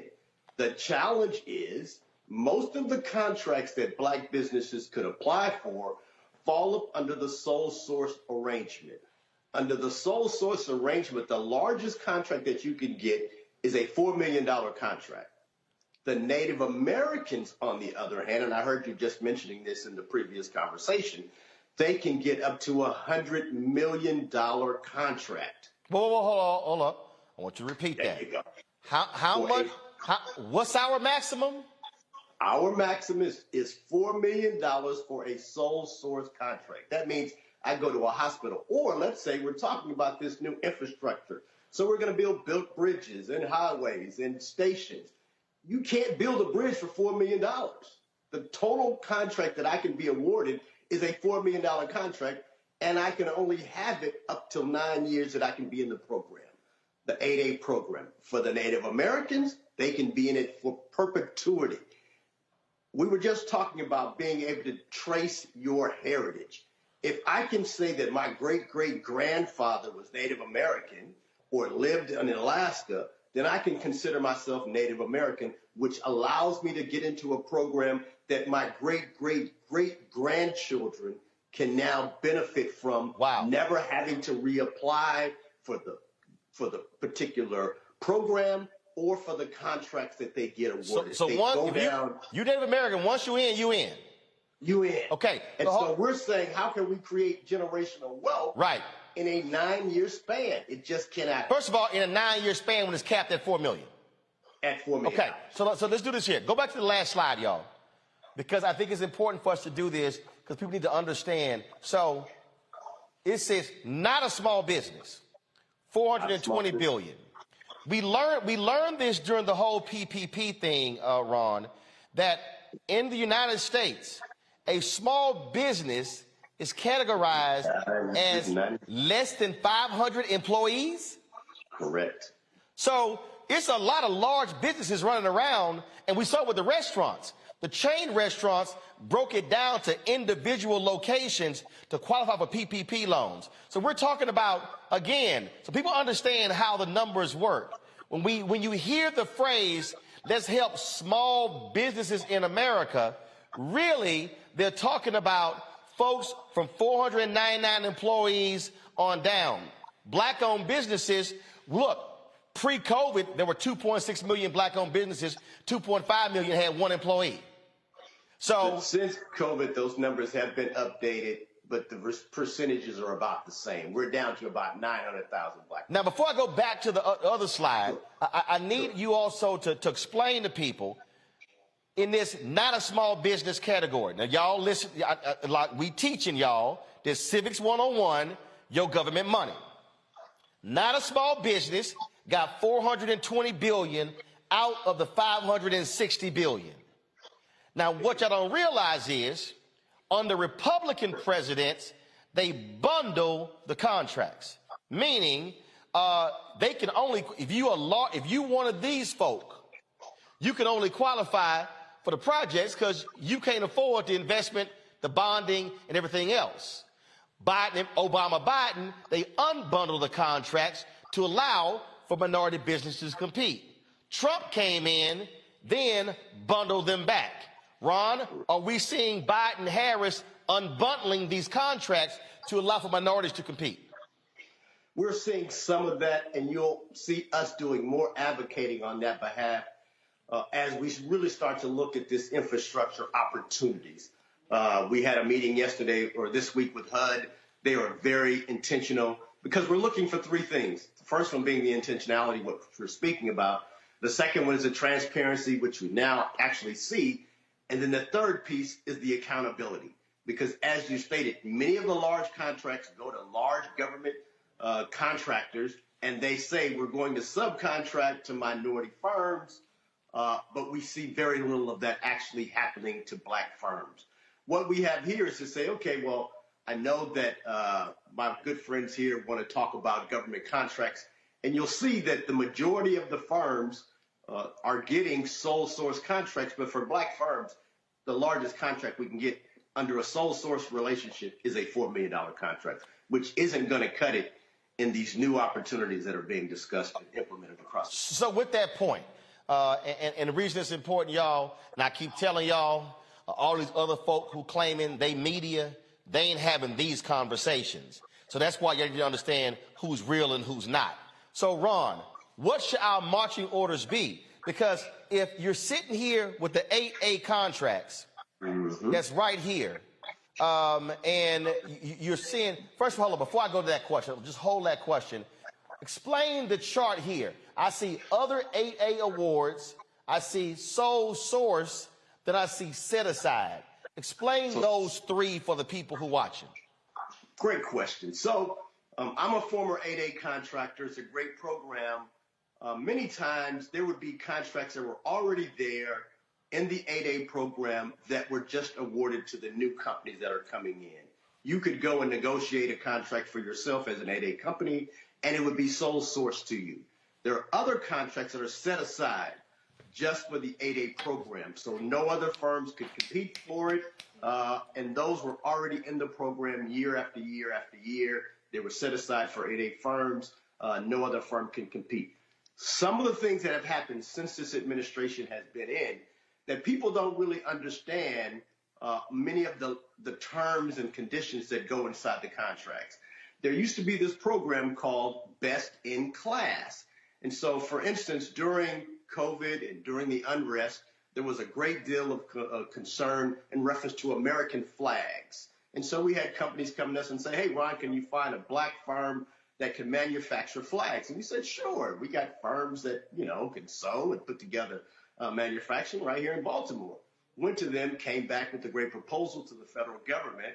But there are best-in-class firms that we just can't compete with, i.e., private prisons.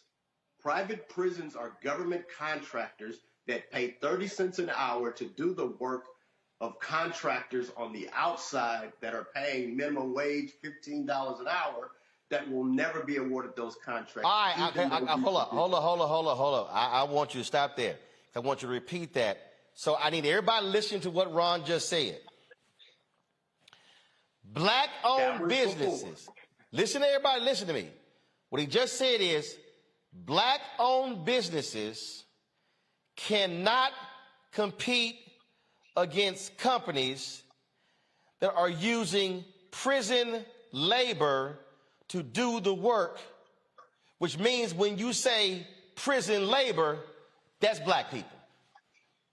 Same black guy that's in prison today doing the work can't get the contract when he comes out of prison that wants to do the same type of effort for a similar opportunity. It's just not being awarded. And so we have changed some of those terms and conditions, and that's some of the good things. But what happens, Roland, for your listeners, is there's so much in these contracts, in the policy that's written in the middle of the night that we agree to that we really don't understand. And so to be on your show, to be able to tell people, hey, here's some of the things that we're fighting for are also good information. Last year, 40%, we all heard 41% of black businesses went out of business. But when we interviewed them, 70% said the reason that they went out of business is because they just didn't have the information. We know that it wasn't about, oh, well, black folk aren't financially literate. That's not true. We didn't have the relationships with the banks. But more importantly, as you've been discussing before, on a Friday, contract of $439 billion from the federal government saying, hey, we're going to release PPP. Saturday, $250 billion of it already been awarded to 50 white publicly traded firms.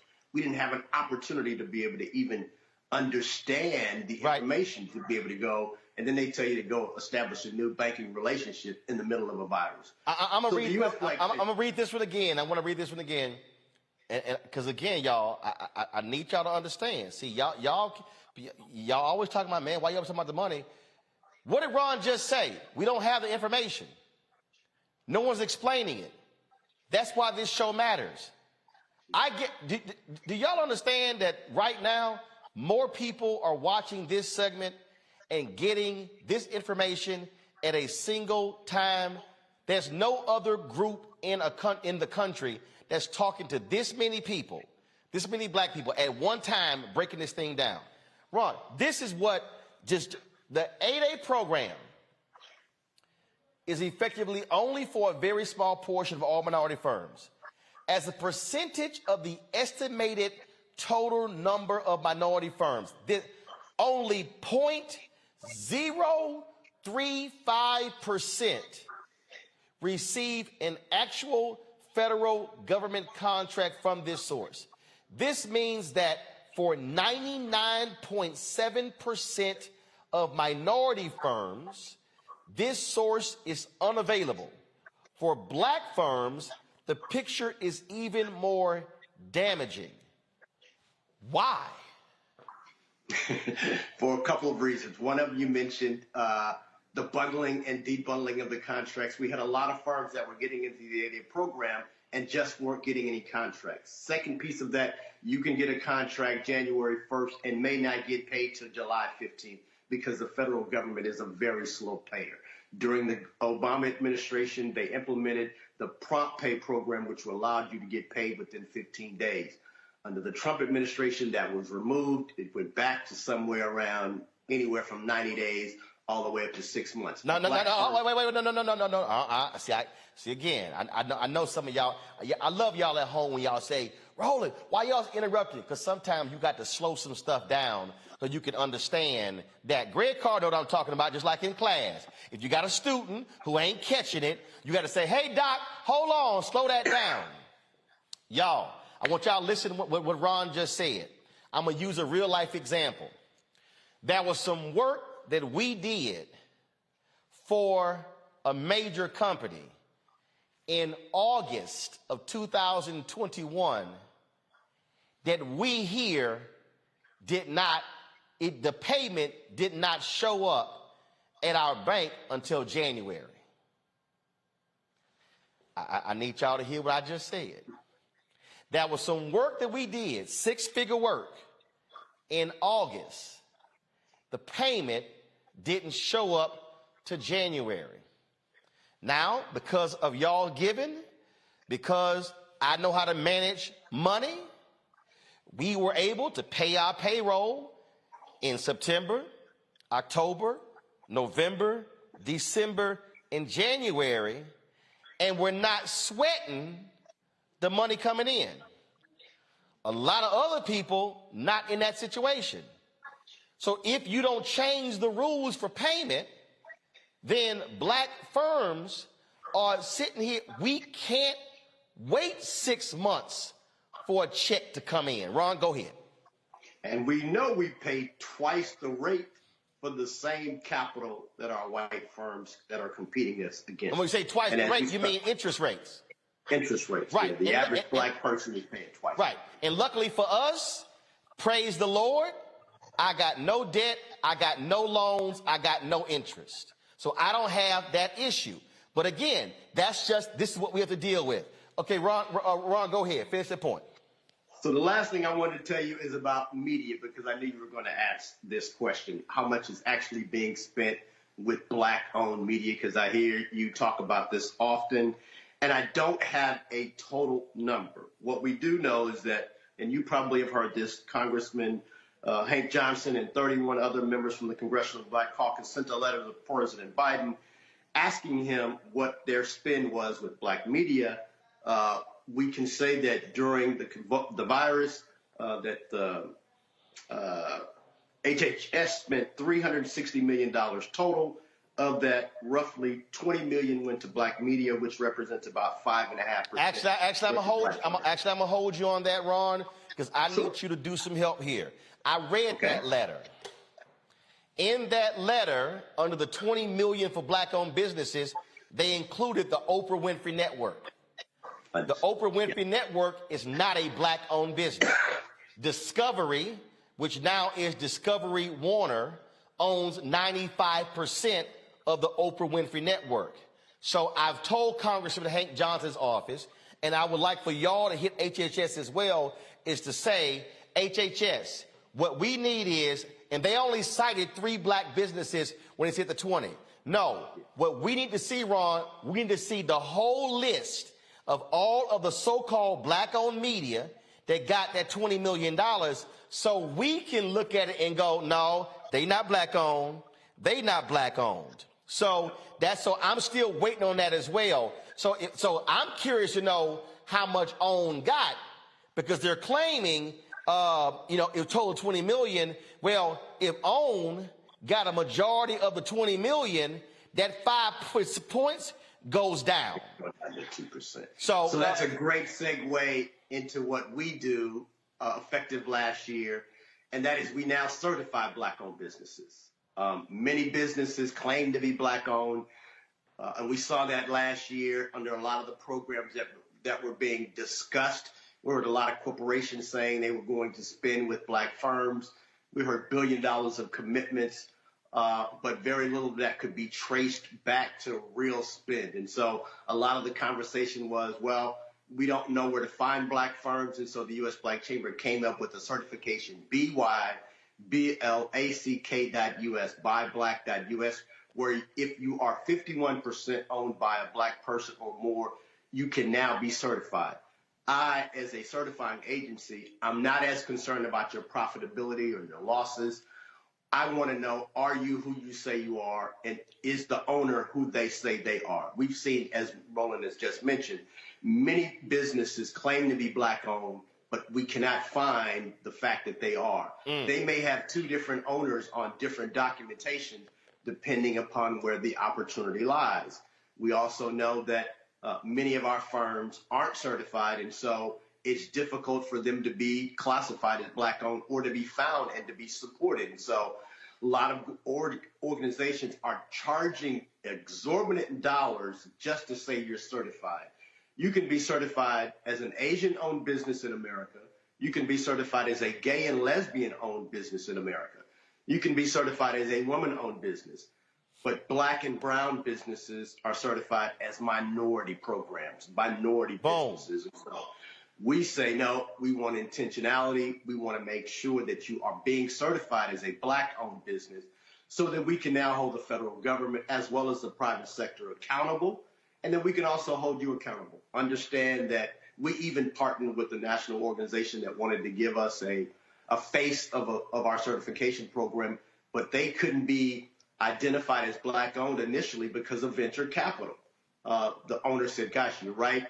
And then they went and bought back some of the shares of their own business to make sure that they were 51% owned. Well, so the U.S. Black Chamber understands the concerns, and we're putting in programs to make sure that there's accountability. Well, I'm going to tell you this, Ron. We were meeting with a particular company, and they actually asked us, were we certified as a MWBE? And I said, who the hell are you looking at? And they're like, what do you mean? I said, I own 100% of the company. I'm 100% black. I think I'm certified. We can make sure you can get certified then. Yeah, I let them know. I think I'm certified. We got questions. Larry, I saw during some of the presentations, you were just shaking your head at hearing some of those numbers. I'm going to let you go first. Wow, Roland, I mean, that's... And don't hold against Ron here, Kappa. But go ahead, Alpha. Go ahead, Okay. Brother Larry. Yeah, Ron, I'm not going to hold against you, brother. But I want to say, first of all, Roland, that you gave a masterclass and having Ron on, because honestly, there are a lot of black folks, including me, some of these stats, and even had worked on Capitol Hill, I wasn't aware of currently. So thank you for that. So, Ron, I want to talk a little bit about, these percentages, which are really tiny, right? So black people make up about 13% of the U.S. population. Do you have any studies or reports? Because we talk about generational wealth, and then you talk about this lack of information, right? So can you even give us an idea if that money in terms of some of these contracts, federal contracts, equated to the 13% of black folks, in terms of the most recent census bureau data? What kind of number? What would that number? Have you have a study or have any idea what that number that if it was at 13%? What would it look like overall in terms of the money that came to the black community? Great question. I don't know what the 13%, but we could do the math. I will tell you, though, that we have gone to the federal government and said, hey, what would 4% look like? So not being, unrealistic, but to go from 1.5% to 4%, we think that's attainable. And to answer your question, that could represent somewhere around $20 billion. That's a lot of $100 million. Stop. I can't let you just speed past that. Listen to what he just said. We're getting $9 billion right now. You go from 1 to 4. Y'all, that's an additional $11 billion, which means what now takes us 2.25 years to get, we could get in 1 year. Ron, go ahead. So that's to answer your question in reference to the 4%. That is the goal. There's got to be some. No. Hold up. That ain't the goal. There we go. That ain't the goal. That's where we want. That's where we want to get to next year. That's goal. The goal is about 15%. Yeah, go ahead. I don't want them sitting there going, "Oh, Ron said the goal." No. That's the goal for next year. The goal is to match our population. Ron, go ahead. And so there's ways that can be done, but you have to be intentional. And so we had a great meeting with HUD this week and brought ideas to Secretary of HUD, Marsha Fudge, who really understands intentionality. You have to have people on the other side to understand the issue, and then you have to have real data. For so long, we've just been taking it like, okay, well, minority spend is somewhere around 20-23%, and black folk and minorities were okay with that. We're saying, no. We need to really see intentionality. That's where we get the numbers today. And as Roland said, that's just the floor. We want to have real conversations about how do we get to at least the 10% in some short window, because I really believe that's how we reach a reparations conversation in the near term. And see, Reese, your question's next. This is why I keep trying to explain to people. If black businesses get 9 and we get 20 billion, how many more folks we hiring? How much money going to HBCUs? How much money going to our churches? How much money is going to building wealth? And so when I hear these people, man, all you do is begging a white man for money. No, fool, it's our money. Reese, go ahead. Yeah, I actually have been in federal contracting for over 15 years. So there's a lot of money out there. And I have seen an increased emphasis in holding accountable these large corporations in terms of their small business goals. But we have heard throughout this evening how that is manipulated or how it's gamed so that, predominantly white woman businesses are the ones that are benefiting from it.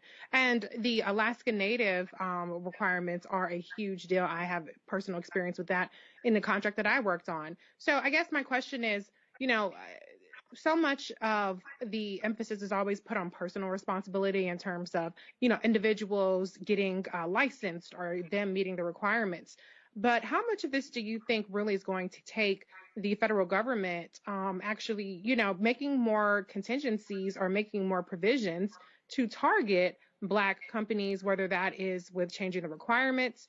Just as another example, the administration recently announced that they're going to try to do more to increase the diversity and appraisers because that's 97% white. And part of what they are targeting is the requirements in terms of the education and in terms of the apprenticeships and things of that nature. So I think that they're perfectly capable of doing it. So I just want to get your read on, is this really a two-pronged approach where we have to emphasize individual action as well as federal action?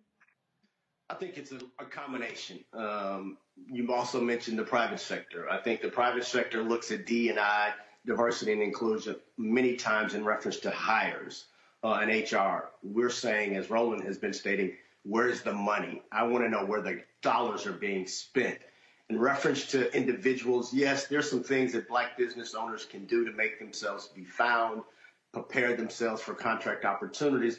But then there's a great deal of responsibility on the federal government. And I think that this administration is attempting to at least understand where they are. For so long, we've not even heard the numbers, the data to be able to have a conversation. And so often we go in with emotional cries.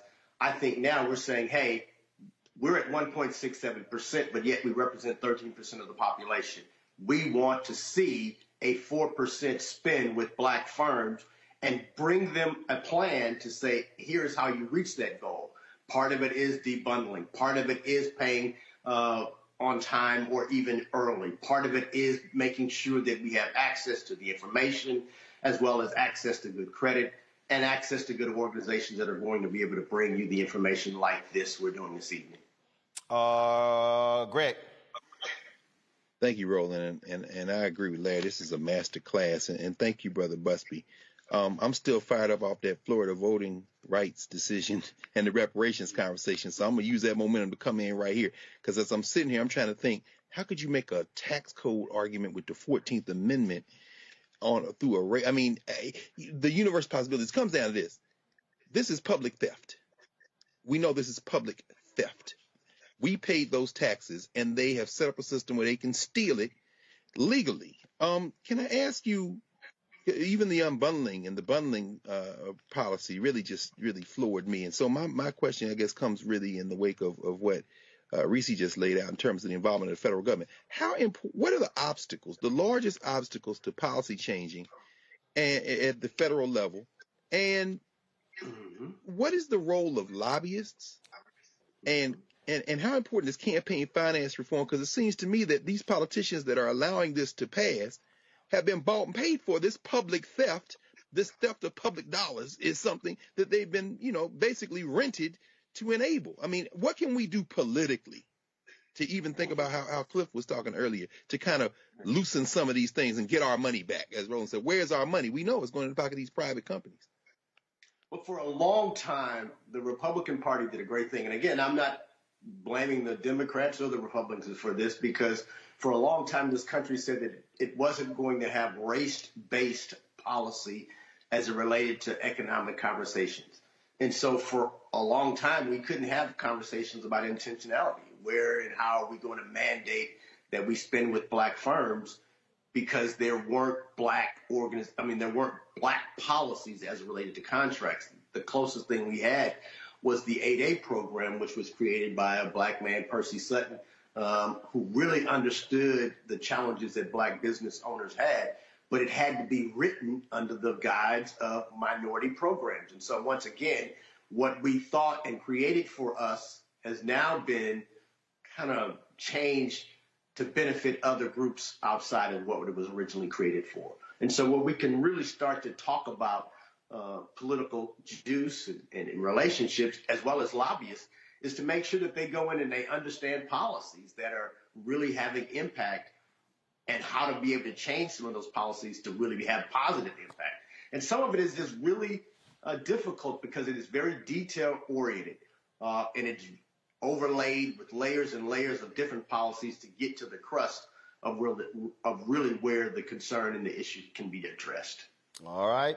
Ron Busby, CEO of U.S. Black Chamber, Inc. Man, I appreciate it. Thanks so much. Again, we're going to keep pressing our people. In the words of Frank Lucas in American Gangster, I'm going to get that money. There you go. All right. Thanks so much. I appreciate it. All right, folks. See, this is why you need to be supporting Roland Martin Unfiltered on the Black Star Network. Ain't no other show out there. Black News Channel, they gone. These other so-called people out here who claim they new black media, they not breaking this kind of stuff down. They're not bringing these kind of experts to the table so you can hear the information direct and giving you the roadmap to know what you should do. That's why you should support this show. Download the Black Star Network app, Apple phone, Android phone, Apple TV, Android TV, Roku, Amazon Fire, Xbox One, Samsung Smart TV. Also, support us in our Bring the Funk fan club. Cash App is $RM Unfiltered. PayPal is R Martin Unfiltered. Venmo is RM Unfiltered. Zelle is Roland at RolandSMartin.com. And of course, you can send your check or money order to P.O. Box 57196, Washington, D.C. 20037. You're watching Roland Martin Unfiltered on the Black Star Network.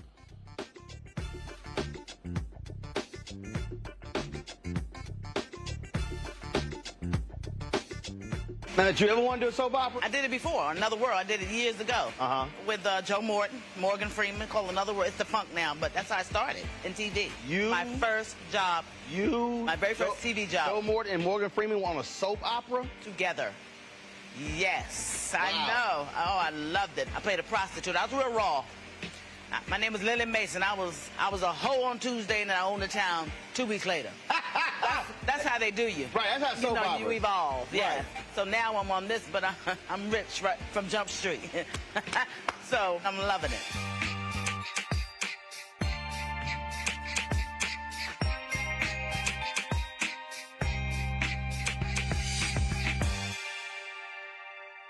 On the next A Balanced Life, as we grind down to the end of another long winter, it's easy to slip out of balance and into the foggy doldrums. On the next A Balanced Life, ways to push through the gray days until the warm days of spring arrive. Join me, Dr. Jackie, on A Balanced Life on Black Star Network.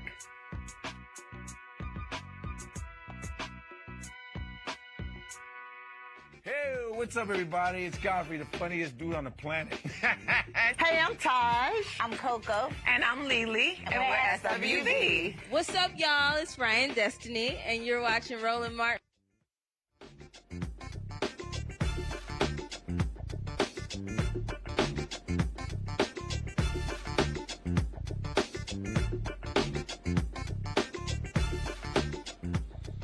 All right, folks, the whole issue of COVID continues to be on our minds, and a new study shows that ivermectin, yeah, that bullshit didn't work.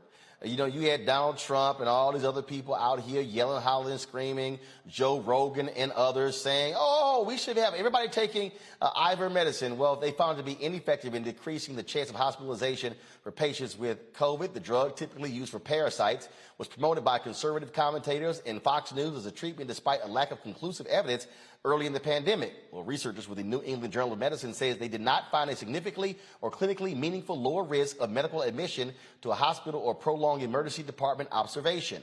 Ivermectin is not authorized or approved by the FDA for use against COVID, and most health experts recommend against prescribing the anti-parasite drug for this purpose. Dr. Alexa Gaffney, an infectious disease specialist, joins us now. Well, hello.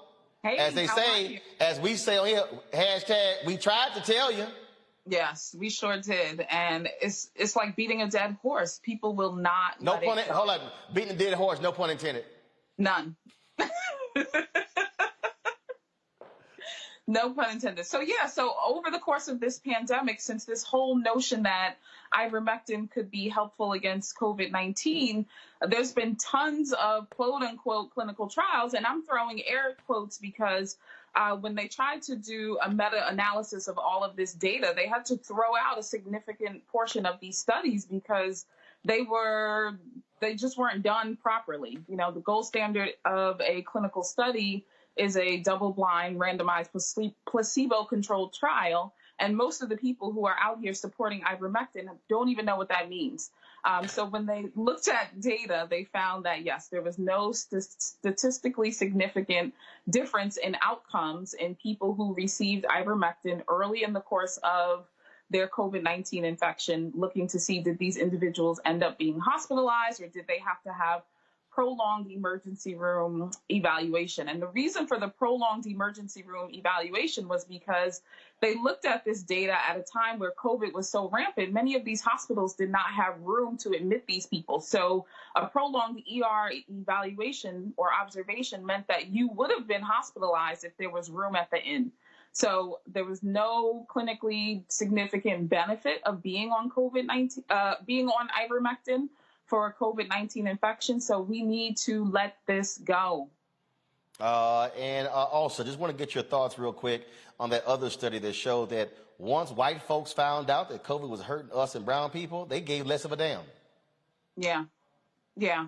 And that's been my argument all along in talking to our people, talking to Black people. You know, we have to remind ourselves, we have to remember that we are living in Black bodies, and we were more significantly, more negatively impacted by COVID-19 than our white counterparts for a number of reasons. Inability to work from home, access to health care, different levels of health insurance or lack of insurance. Did our hospitals have clinical trial medications available? Did our hospitals have resources available? And so even though men were more likely to die from COVID-19 infection, Black women were 4 times more likely to die from COVID than white men. And so, yes, people are over it, and they have the luxury of being over it because, you know, God forbid, if they wind up being hospitalized, somebody is going to fight for their lives much harder than they're going to fight for our lives. So we cannot be in a position where we are behaving like the privileged people. We do not have the privilege. We don't have the same access, and we don't have the same outcomes. And we have to be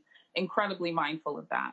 All right, then. Well, Dr. Gaffney, last question for you. What about, I'm seeing these reports. I was just seeing a text message a little bit earlier, an alert from the Wall Street Journal about more outbreaks happening in other parts of the world for a new strain of COVID. What should we be concerned about? In fact, the Wall Street Journal said deaths at a Shanghai hospital battling a COVID outbreak suggests infections are hitting the city harder than officials have disclosed. What should we be concerned about? Yeah, so there's a BA.2 or BA2 variant of COVID-19. It's an Omicron subvariant, and they're seeing it in areas of China, Hong Kong, and of course over in Europe. And remember, previously in the pandemic, what we experienced in terms of surges or big outbreaks of COVID followed about 3 or 4 weeks behind what was going on in Europe or Italy at any given time, and, you know, a month or so behind what was happening in Asia. So their COVID-19 activity is predictive of what is to follow here in the United States. And we've seen an uptick in cases due to the BA2 variant. So over the course of 2 weeks or 3 weeks, we had no BA2 being reported, and then it was about 13% of cases of COVID-19 were due to this variant, and now it's upwards of 24% of COVID-19 cases. We do have pockets of the country that are well vaccinated or maybe have a lot of natural immunity, and other pockets of the country that don't. But we have to remember that nationwide vaccination for Black people is only about 8%. So we can't go based on the numbers that are representative of the whole country. We have to look at what is going on in our own communities in order to understand, you know, do we have any sort of protective bubble around us because people have COVID immunity? And I would say in Black communities, probably not. All right, Dr. Alexa Gaffney. We appreciate it. Thanks a lot. My pleasure. Have a good night. Likewise. Thanks a bunch. All right, y'all. That's it for us. Reese, I'm real mad right now, Reese. I'm real mad. Uh-oh. What'd I do? I'm real mad, Reese. I'm sitting here. Somebody sent me a text, and somebody said, man, why are we not at the Jodeci New Edition Charlie Wilson concert tonight? And I'm like, they in D.C. tonight? Oh, yes. There's a They lot are. of fabulous concerts on Thursdays. Say what? I said there's a lot of fabulous concerts on Thursdays. I think Babyface is tonight in Baltimore. Mm-hmm. Reese, how you ain't say nothing about New Edition and Charlie Wilson coming to D.C. tonight? Well, I'm going to be seeing New Edition in Aruba for Soul Beach. So, it's okay. Oh. For me. That's just me. Well, I'm sitting here. But literally, I got a text message about 15 minutes ago, and I was like, what? What? I'm like, damn. So I'm sitting here.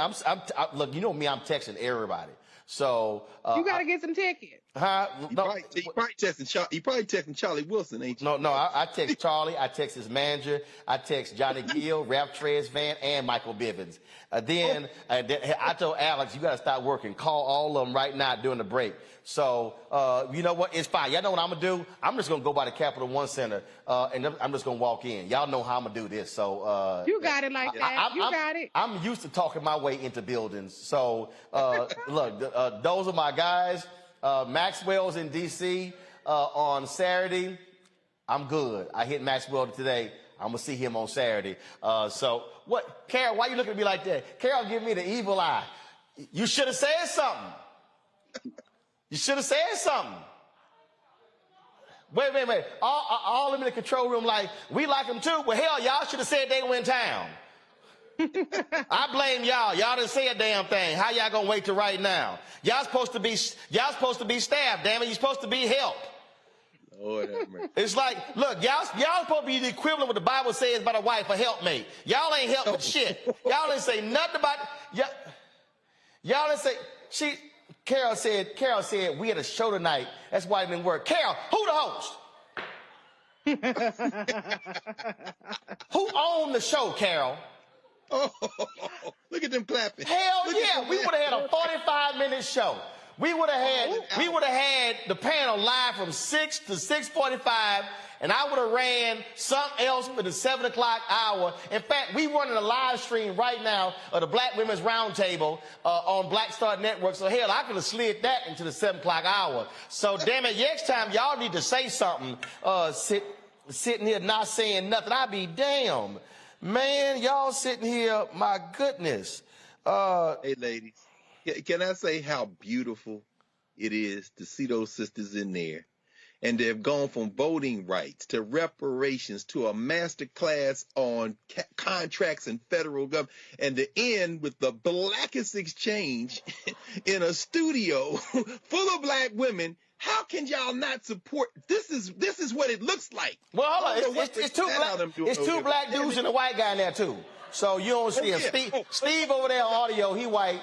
And then you got Alex and Henry over there. So you got 5 black women, 2 black dudes, and a white dude. So so we got it all going on in there. Ain't no white women here, but that's pretty much the whole rundown of the show. Oh, okay, whatever. So, but I'm just simply saying y'all need to do a better job of I'm busy and informing me when people come into town, because y'all know I know people. Absolutely. So, rolling, because see, look, I be trying to not be flaky. I'm like, you know what? I have Thursday night commitments. So if it's on Thursday, I can't do it. Now I know. I'm going to be like, Roland, what we doing? Because this ain't going to work. Now I know for future. Yeah, I mean, first of all, if it's somebody we ain't trying to go see, we going to be here. But come on, Reese, you should have sent me a text like yesterday, hell, this morning. Like, Ro, you don't realize Charlie Wilson, Jodeci, and New Edition in town tonight?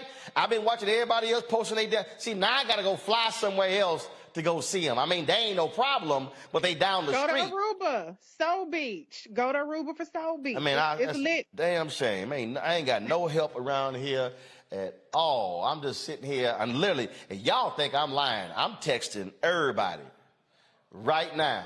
I'm texting. Look, they sitting about to hear another one, get a call right now. So, all right, y'all. That's it for us. I appreciate Larry being here, Reese being here, Greg being here for our Thursday panel. Fantastic conversation, fantastic dialogue.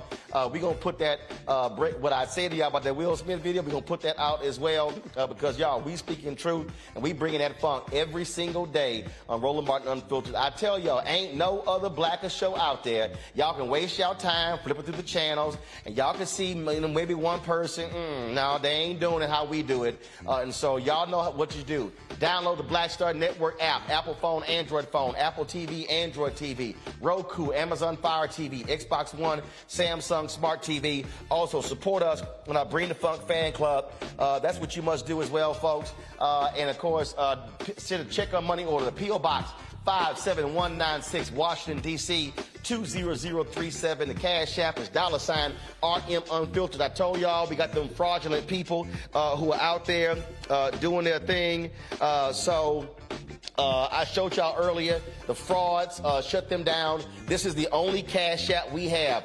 $RM Unfiltered. PayPal is R Martin Unfiltered. Venmo is RM Unfiltered. Zelle is RolandSMartin.com. Roland@RolandMartinUnfiltered.com. Folks, that is it. Some people hit me up. They were like, man, why you got a suit on? I had to do a TV interview today, and then I had to have a meeting at lunch with entrepreneurship, a.k.a. So I was like, all right, I'm going to wear the pinky green. So y'all know, it's called coordinated. So some of y'all are like, I didn't realize he have suits. Y'all, I got 150 suits. I just don't feel like wearing them. That's it. I'm going to see y'all tomorrow right here. Roland Martin Unfiltered on the Black Star Network. Holla!